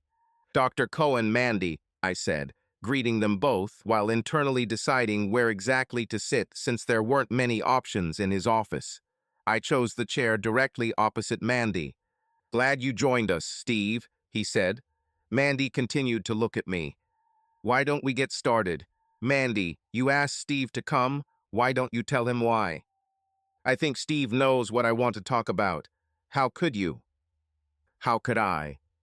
I answered immediately, pretending not to understand. "Write what you wrote. Everyone I know and work with has read it. Why the hell did you do that? Isn't it well written? If it wasn't, they sure as hell wouldn't have printed it in their magazine," I said, now looking at her. "Now everyone knows my personal affairs." "Our personal affairs?" I corrected her. Dr. Cohen intervened at this point. "Mandy, was that accurate?" "Not completely. I didn't have an affair. I started a friendship with one of my adult students that went a little further than it should have." "Jesus Christ, Mandy, the way you describe it, it sounds like you asked him to be a friend on Facebook. Let's tell Dr. Cohen about holding hands and kissing and everything else, okay?" The anger returned like that night. I started talking faster and much louder. Mandy leaned towards me and shouted back, "What is all the rest? Nothing like that happened. Why can't you believe it?" Dr. Cohen intervened immediately. "Please turn down the volume. We all understand there was a problem." "There's a problem," I added. "Okay, there's a problem," Dr. Cohen corrected. "But without talking about it, we won't get anywhere. I tried to talk to Steve, but he won't open up. He ignores me." "Is this true, Steve?" I see her lips moving, but nothing new comes out. Just the same shit I've been hearing since the first night. It seems like it's everyone else's fault except her. I'm tired of all the lies and excuses. Finally, why don't you tell me the truth, or I swear to God I'll leave here forever. Finally, I said what I wanted to say. There was about 20 seconds of absolute silence while we all waited. Dr. Cohen started to say something, but Mandy interrupted him. I said it was inappropriate, I don't deny that, but it never went as far as you imagine. There was dancing, kissing, and when his hands went too far, I stopped it. I never gave him pleasure, and didn't go to bed with him, no matter what you think. Steve, I didn't mean to replace you, he was just, well, interesting. And good-looking, I added, not knowing what he looked like. And handsome, she agreed, looking at me. What was more important to me as a teacher was that even though he was getting good grades, he wanted to be better. So he thought sex with a teacher would help him achieve this. I added sarcastically. Anger flashed across Mandy's face. Dr. Cohen took control again. Steve, please let Mandy finish. You can speak when she's finished. He looked at Mandy.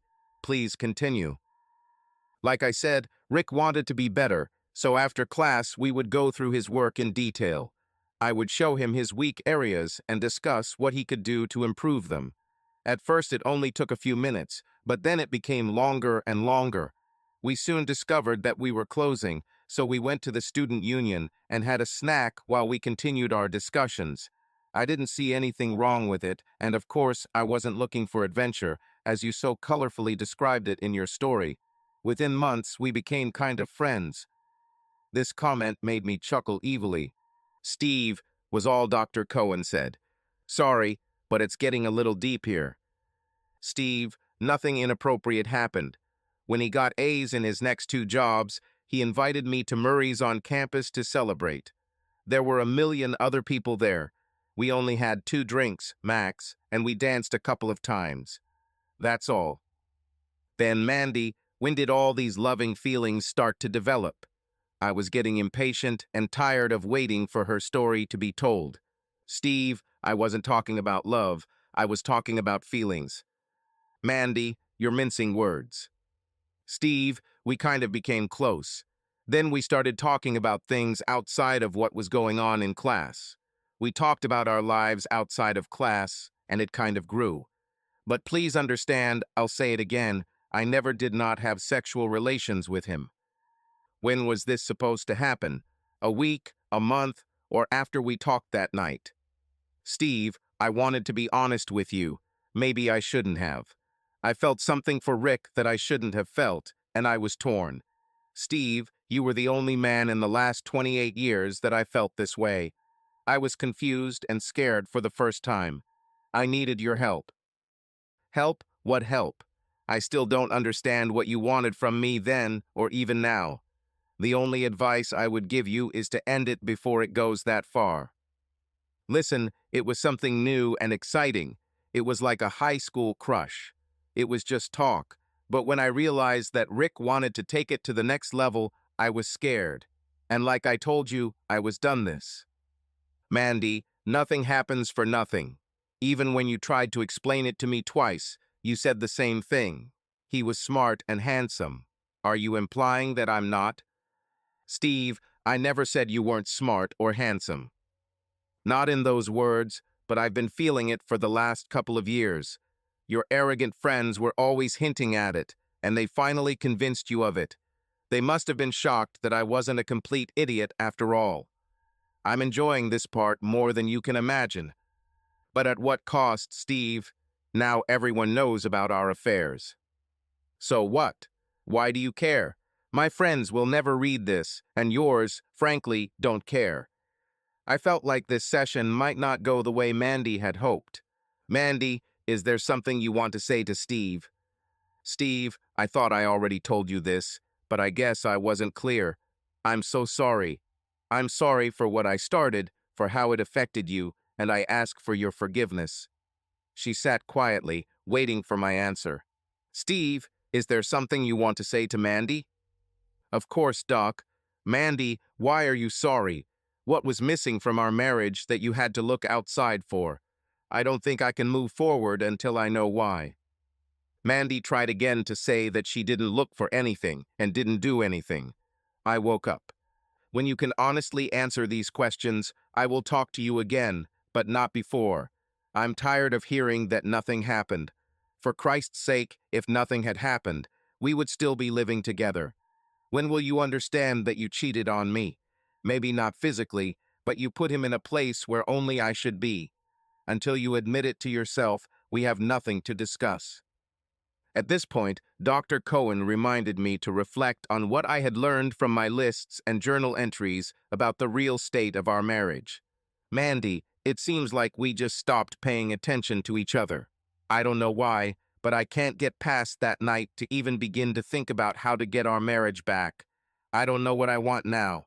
I just know that now I need to get out of here before I explode. Dr. Cohen, I'll see you on Thursday. I felt an overwhelming disappointment in this room for all three of us. We were at an impasse, and I knew it was because of me. I just didn't know what to do about it. I just knew that at that moment I needed to leave. Before anyone could say anything, I left. I would have liked to hear what was said after I left, but it still wouldn't have changed anything at that moment. I spoke my mind, but again got nothing. On Thursday, Dr. Cohen wouldn't discuss what he and Mandy talked about after I left.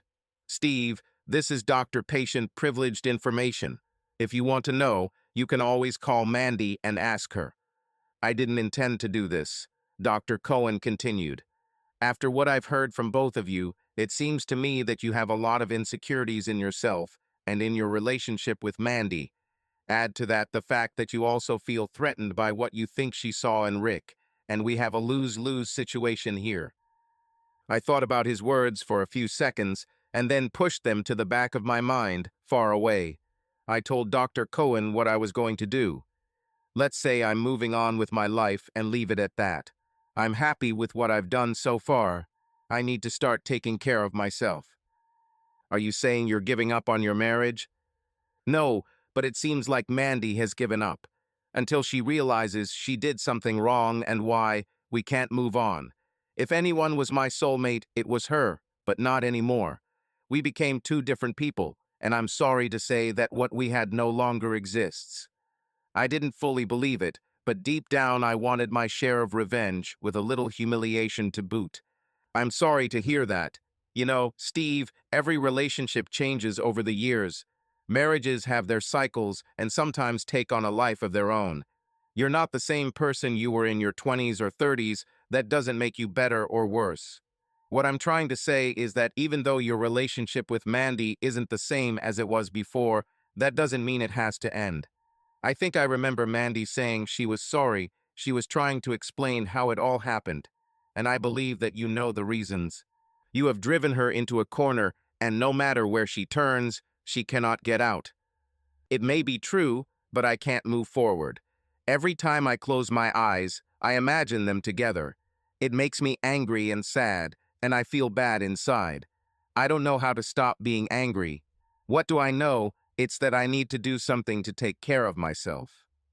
Haven't you learned anything from your notes and our time together? I thought I learned. Apparently, I'm not ready to let go and forgive yet. I just need more time to understand this and move forward. I don't know what I want from Mandy or myself. I just know I'm not getting it, not from either of us. Dr. Cohen cleared his throat and turned to me again. Well, only you can make that decision.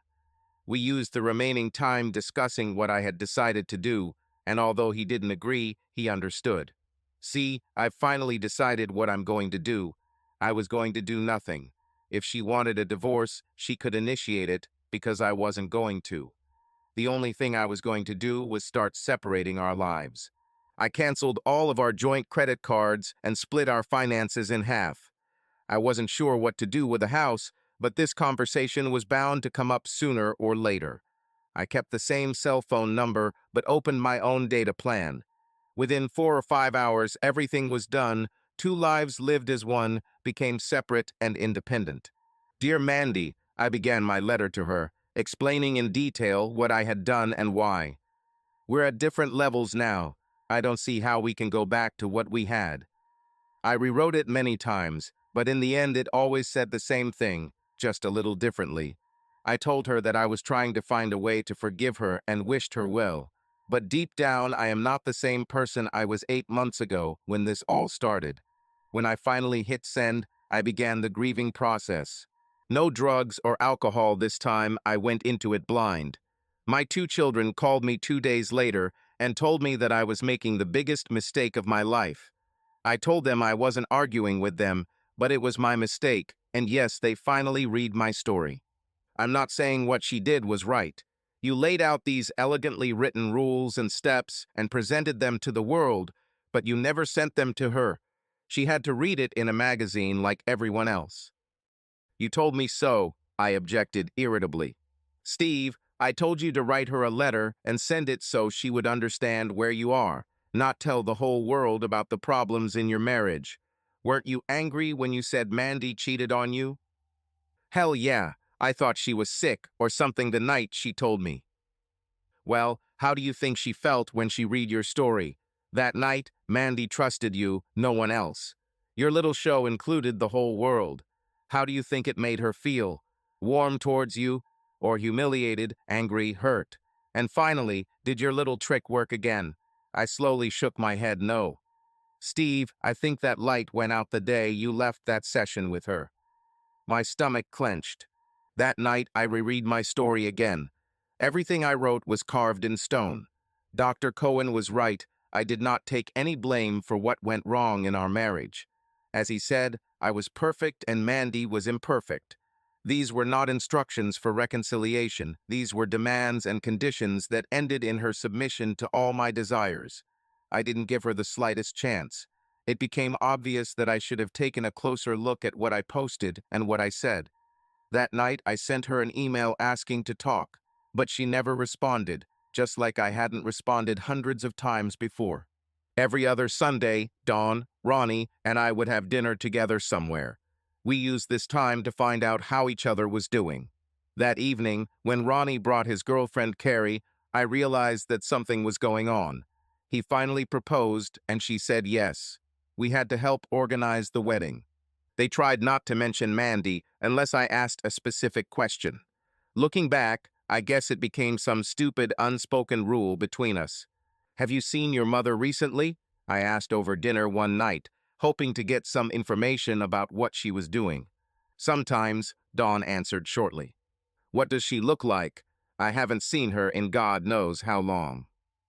She looks good, is the short answer again. I felt like I was playing the 20 questions game, so I left the topic while Ronnie, Dawn, and Carrie looked at me. What? I finally had to tell myself. It seemed to me that they were looking at me for the 10th time that evening. You know Mom will be at the wedding, of course, Ronnie reminded me. I would hope so. You are her son. What are you trying to say? What was said next was more painful than I could have imagined. I think she'll bring a boyfriend with her. Don't tell me it's that bastard Rick, I said too loudly. They fell silent. Bitch, Jesus Christ. This time I didn't care who heard me. If she brings that bastard, one of two things will happen. I'll personally bury him in a grave, or he'll bury me. Got it. All three of them watched me go crazy in the middle of the restaurant. That asshole ruined my damn marriage, and now she wants to bring him to my son's wedding. If he comes, I won't be there. I'm not going to jail because of that bastard. I was so angry that I was shaking. Look, I need to leave. When I stopped screaming, they tried to say something. I just couldn't listen to another word. I angrily threw in enough money to cover dinner and left so quickly that they didn't have time to say a word. If I had wine at home, I would drink it all and drink myself into unconsciousness. Instead, I hit a couple of walls, skinning my fists in the process. At least now I knew what Mandy was doing. I tried to tell myself that I didn't know why this upset me so much, but I knew I was only fooling myself. I still cared about Mandy, and my anger was just an outlet for the pain I felt inside. We were still legally married, but it was only on paper. We lived different lives. I didn't even know where she lived. I wonder if Rick left his wife, or if he's just dating Mandy on the side. Then I got angry again. I felt my father's old anger return.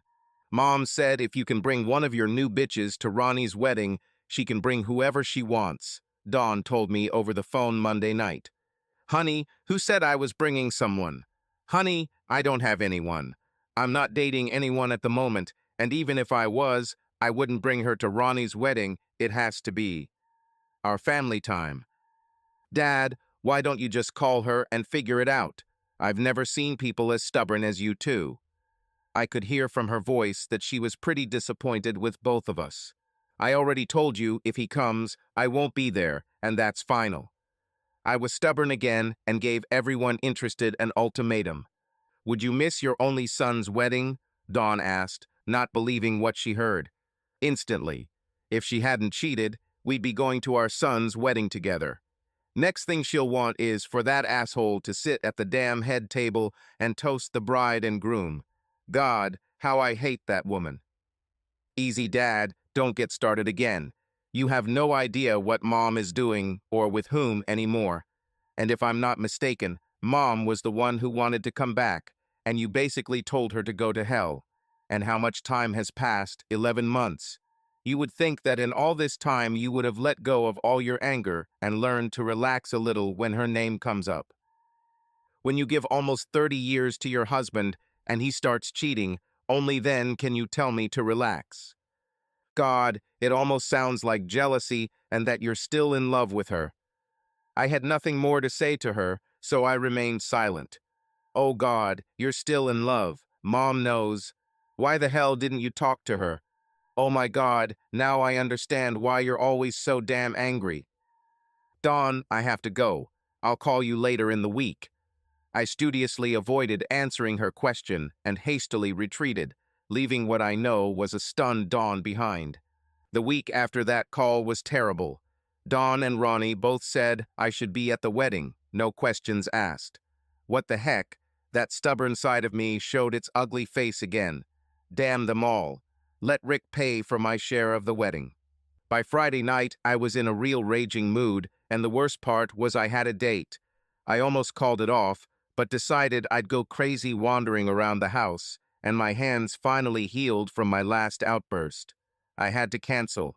I spent the whole night talking about Mandy and Rick, and it ended up breaking up the date after only a couple of hours. Fortunately, my companion put an end to this around 8 o'clock in the evening, throwing her napkin on the table in disgust. When you want to see me without the ghosts of your not-yet ex-wife and her new boyfriend, call me, but not before. And don't worry about taking me home, I'll call a taxi. That's how stupid I am. There was a month left before the wedding, and I still hadn't tried on my tuxedo. Ronnie was unhappy with me. He again told me to stop being so stubborn. Have I mentioned my stubborn nature? I wrote Ronnie a big check and gave it to him the following Sunday at dinner. This should cover my share of the wedding expenses, I said, handing it over. You'll come, right? No, but I'll be there in spirit. I can't even type what he said to me after that. He left the restaurant in a rage, shortly after tearing up the receipt and throwing it in my face. Well, I said. Dawn shook her head indignantly. I realized that she was completely disappointed with my behavior and made it clear to me. You're going to ruin your own son's wedding, do you understand that? All you have to do is show up, have a good time, and finally shut up for a while. Do you know how to do that? I can't, honey, I just can't. Dad, Mom said she's coming alone, do you hear me? She's not bringing anyone. Why don't you just call her and tell her how you really feel? I know exactly what she'd like to hear from you. It doesn't matter anymore. Look, I haven't seen your mother since we last went to Dr. Cohen. I thought we had a chance, but between the two of us, we destroyed what was left of our marriage. I love this woman more than my life, and I think it would kill me if I saw her again, knowing that she was with the guy who ruined our marriage. What I said next surprised even me.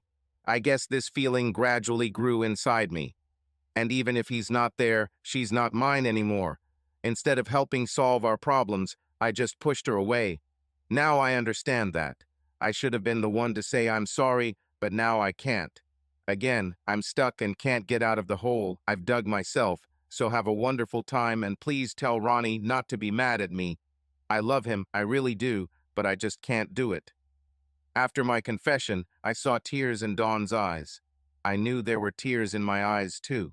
Daddy, please, she begged, but I no longer had the strength to fight. I mailed another check to Ronnie. He could have torn it, but at least I wouldn't have seen it. Then I started planning my activities for that Saturday. I wanted to be as far away from Minneapolis as possible. I took Friday off, filled up my truck, and headed north Thursday night. It was late, dark, and cold when I arrived around midnight. There were no lights on in Art's house, and mine seemed more like an inhospitable grave. By 1 a.m. I was unpacked, warmed up, and holding a glass of wine in my hand. To the dumbest bastard in all of Minnesota, I said, toasting myself. I finally understood it clearly, as if for the first time. If I hadn't come here last time and instead gone straight home and worked things out with Mandy, I wouldn't have to hide here again from myself and everyone else. 2 more glasses of wine and I went to bed. I couldn't sleep. All I could do was replay the last year over and over in my head. I was wrong, I wasn't right, but sometimes being right doesn't solve your problems. It didn't matter anymore. I was lonely and I hated it. Art waved at me the next morning, probably wondering what the hell I was doing here again. At least there wasn't 10 feet of snow this time. I brought my new laptop, and although I had 3 unfinished stories to work on, I just sat on the porch, looking out the window. It was calm, but sad at the same time. On weekends, I made a habit of not wearing a watch. It was my time, and since I didn't have a specific place to go, I didn't want to know what time it was. So there I sat, with a bottle of my favorite wine as my only companion, looking out the windows at the birds eating the birdseed. I must have dozed off. My chin hit my chest, and I woke up. It was starting to get dark, and my legs were cramping. "You're finally awake," said a voice behind me. "You can still sleep anywhere and in any position, right?" I recognized the voice and thought that I must still be dreaming, but as I sat up, I realized that this was not a dream.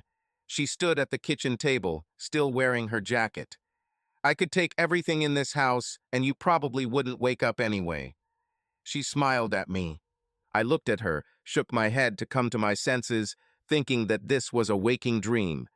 Finally, I turned completely towards her.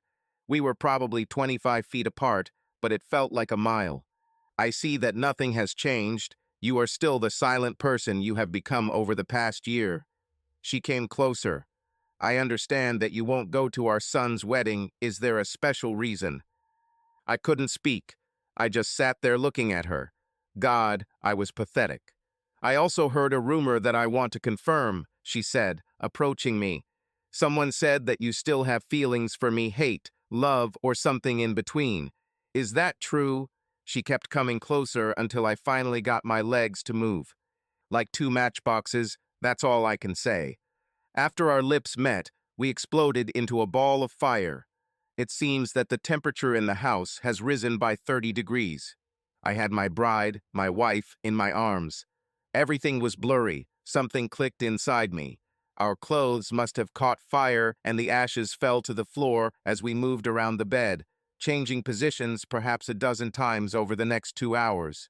We didn't say a word, letting our lips do the talking as our bodies became reacquainted.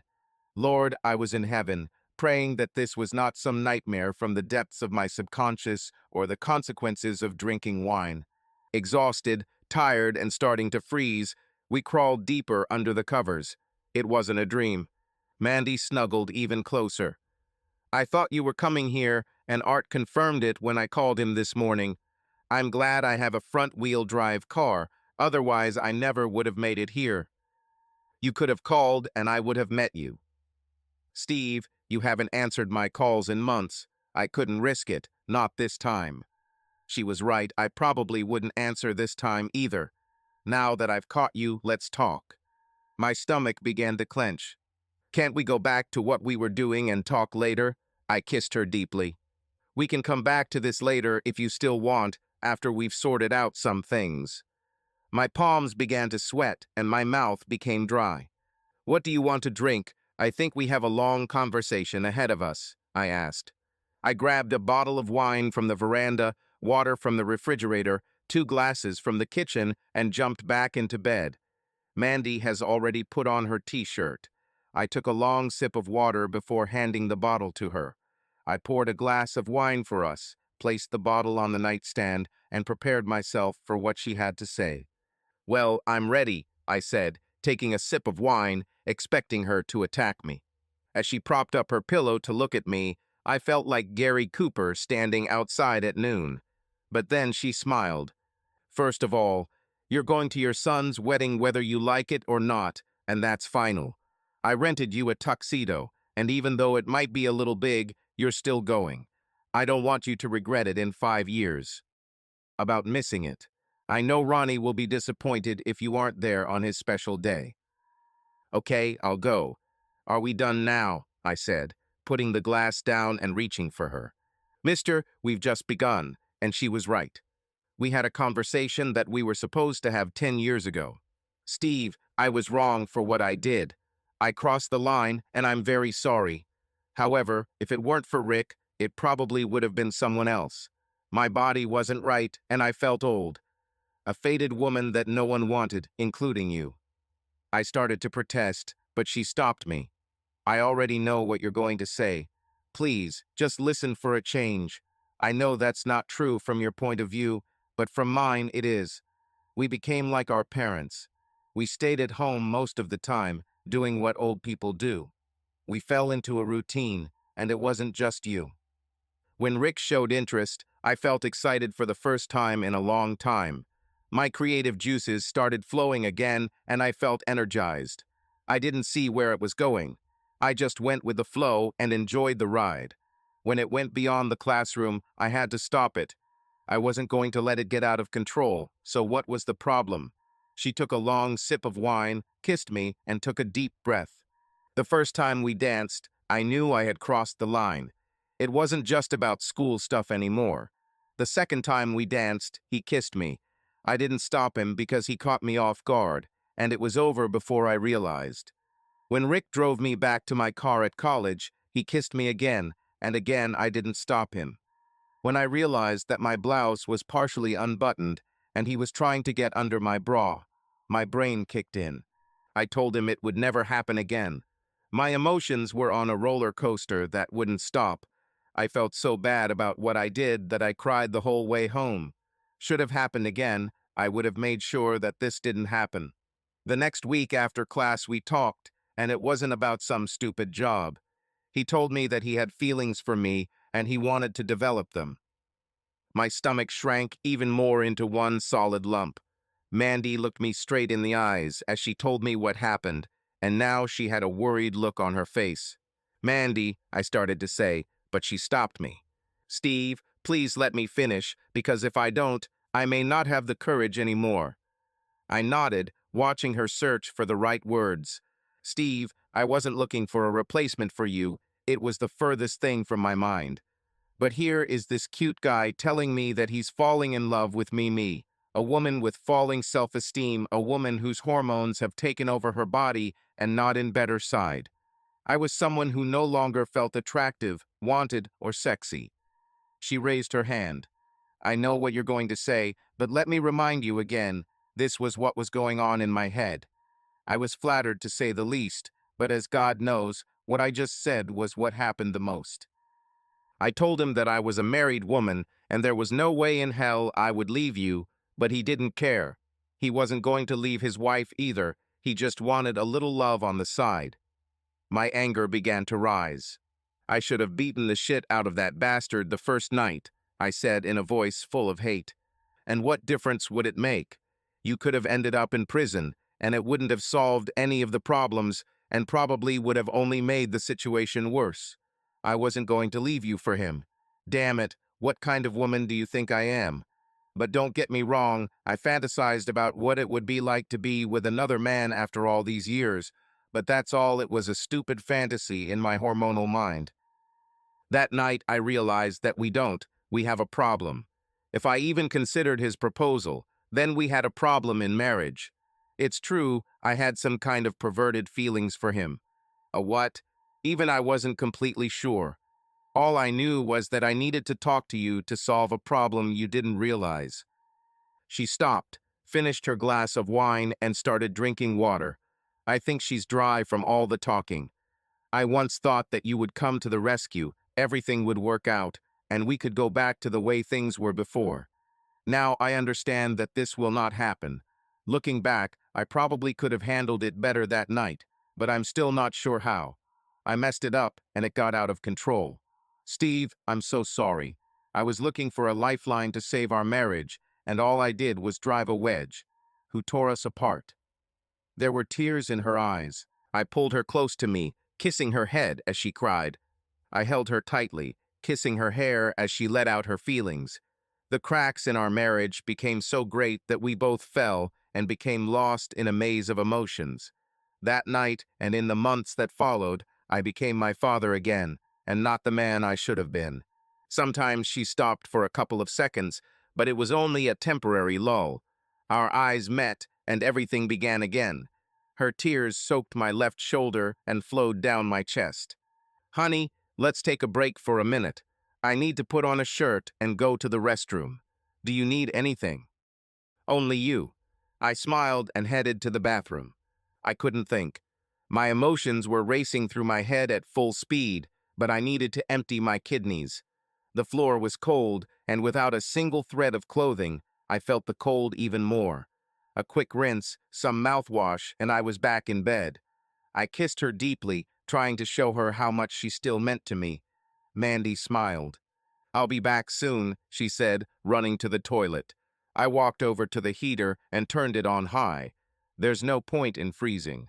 Mandy dove under the covers, clutching at me for warmth. She looked at the heater. It's on full blast. She smiled, knowing that I had read her thoughts. I had a question bouncing around in my head for a long time, and although I might not like the answer, I needed to know. Have you ever slept with Rick? I didn't shout it or demand an immediate answer. This was not said in a confrontational tone. Rather, I turned her body towards me, looked her straight in the eyes, and asked my question. No, like I told you before, and I'll tell you again, I swear to God, I never slept with Rick. I never saw Rick outside of class again after that night. I wasn't going to let him ruin our marriage, and I wasn't going to another woman ruining someone's marriage, no matter how bad it was. I can't say I didn't think about it, but it never happened.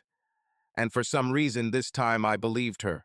Having finally allowed myself to believe her, the 100-kilogram weight that had been pressing on my chest all these months seemed to collapse to the floor. My brain screamed, yes, yes, there is a God. But looking at her, I just smiled and kissed her on the lips. I wanted her in that moment more than ever in my life. In my thoughts, we won. Even with my t-shirts on, I made love to my wife, and it was wonderful. Damn it, words cannot express the emotions I felt at that moment. I brought her back to where she belonged to me. Even though she had said the same thing over and over again months ago, I was so caught up in my emotions that I couldn't find a way out. With Dr. Cohen's help, I realized our marriage was in trouble, but I couldn't overcome my own problems. I chose the wrong actions, thinking I was doing the right thing. I turned to Mandy, looked her straight in the eyes, and confessed my shortcomings and pathetic behavior. Mandy, I'm here with you, swallowing my pride and telling you how sorry I am for the way I acted that night and continued to be so stubborn and wrong all these months. You needed me and I let you down.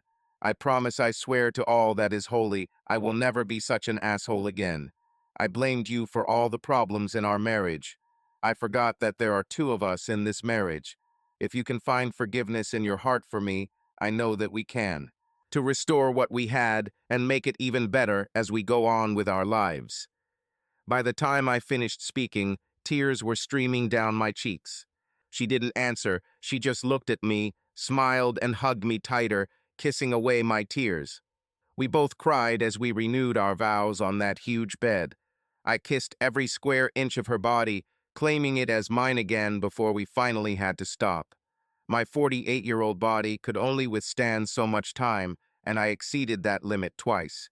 We need to take a shower, and if we want to make it to the wedding on time, we better hurry, she told me. I somehow forgot about the wedding while we were doing other things. I don't want to leave this bed. Don't worry, there are other beds in other rooms, and I hope God will give us the opportunity to relight each of them. But now we need to hurry. She was right. Art waved us goodbye, yelling for us to come back again when we could stay longer. Personally, I hope to never return here alone again. Next time, I will come here again with my family. I followed Mandy all the way to Minneapolis, right into my driveway, talking on my cell phone most of the way. Your tuxedo is on the bed.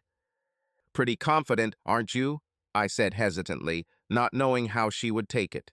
I'm not sure, but I was hoping. We can talk about this and everything else later. I need a shower and I need to get ready. We have to be at church in 2 hours and I'll need all that time. So if you don't want to be late, go ahead.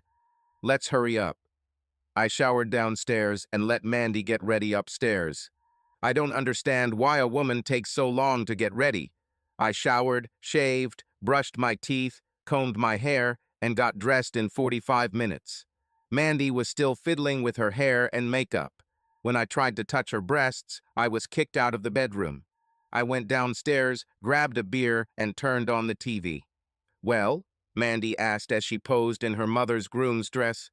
My breath froze in my chest just looking at her. Don't screw this up or you'll regret it, whispered a voice in my head. You look beautiful, it takes my breath away. The bride will be green with envy when she sees what you look like. Smart man, you're finally learning, she said, picking up her purse.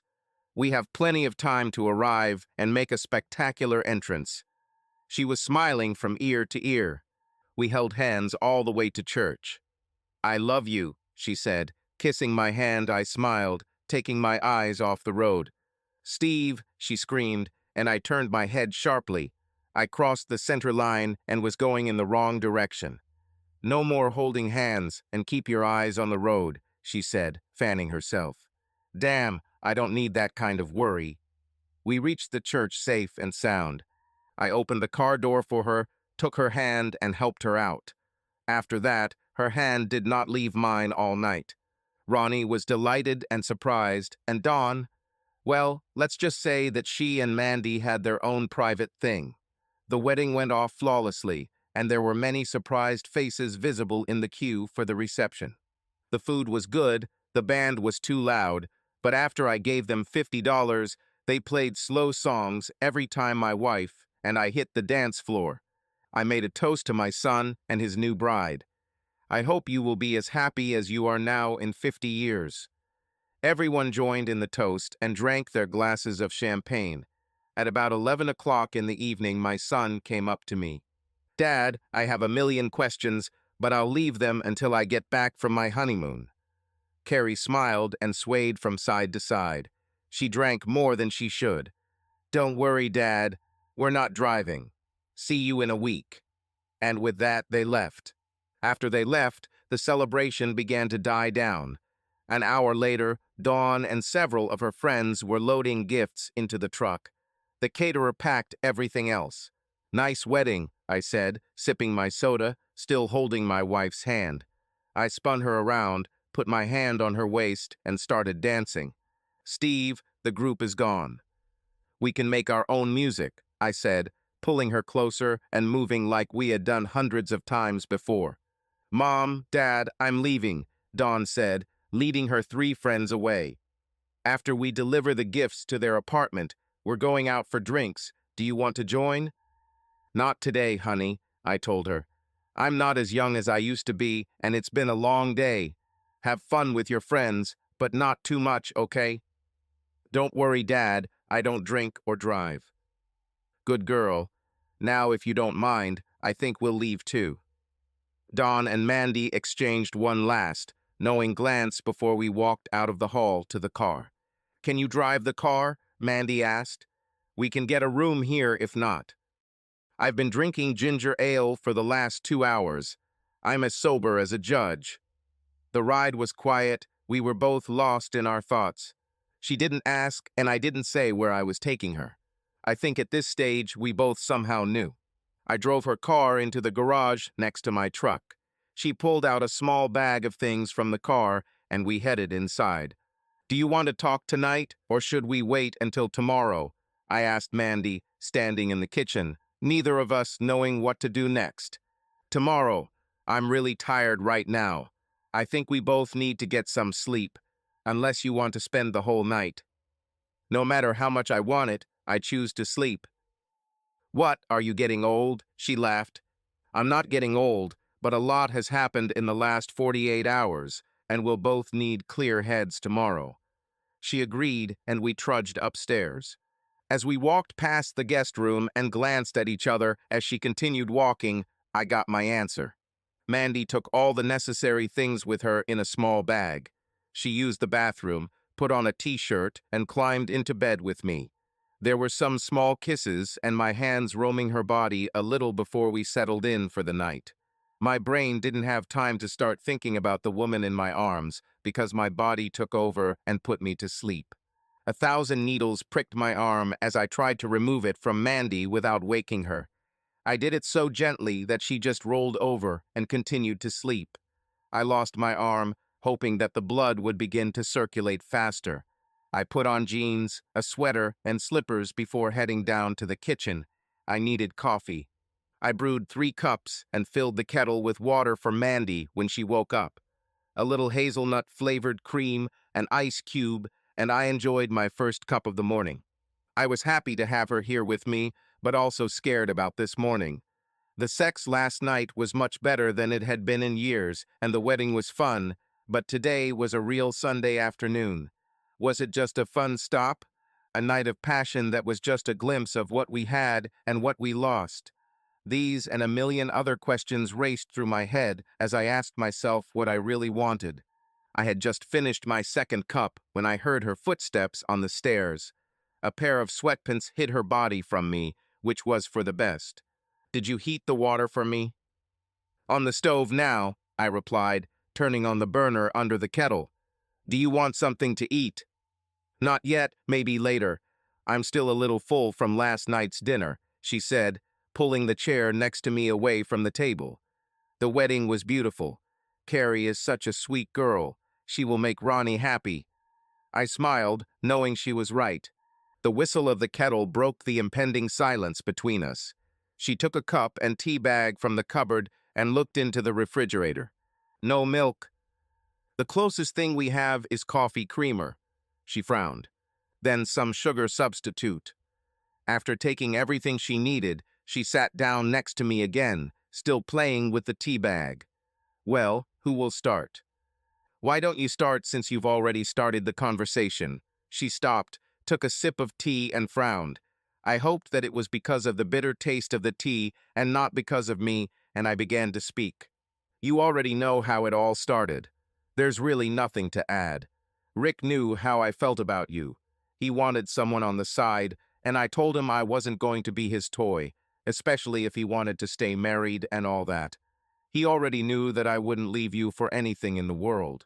I don't know what with some guys, do they really think that their wives won't notice that something is happening?" "I didn't know," I said, inserting my naivety. "Steve, I didn't cheat on you. I would never do that." "Then I don't understand why you continued to communicate with him." "I didn't continue. Like I said, I told him I would never leave you, and we can only talk about school, and that's it." "But you said you would bring him to the wedding," she smiled. "I never said I'd bring Rick.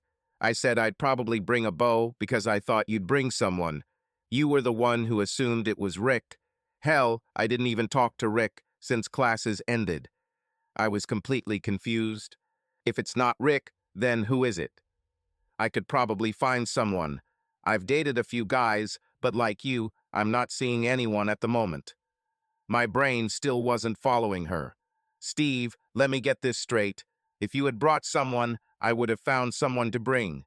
Do you really think I would come alone when you have some cutie on your arm? For God's sake, a woman has her own pride. When I found out you weren't bringing anyone, it made everything a lot easier." "Why didn't the kids tell me? They let me know you were bringing Rick." "Steve, if you remember, you were just crazy. You didn't give them a chance to get a word in edgewise." Thinking back, she was right. But Dawn said, Dawn told you the truth, you just didn't listen.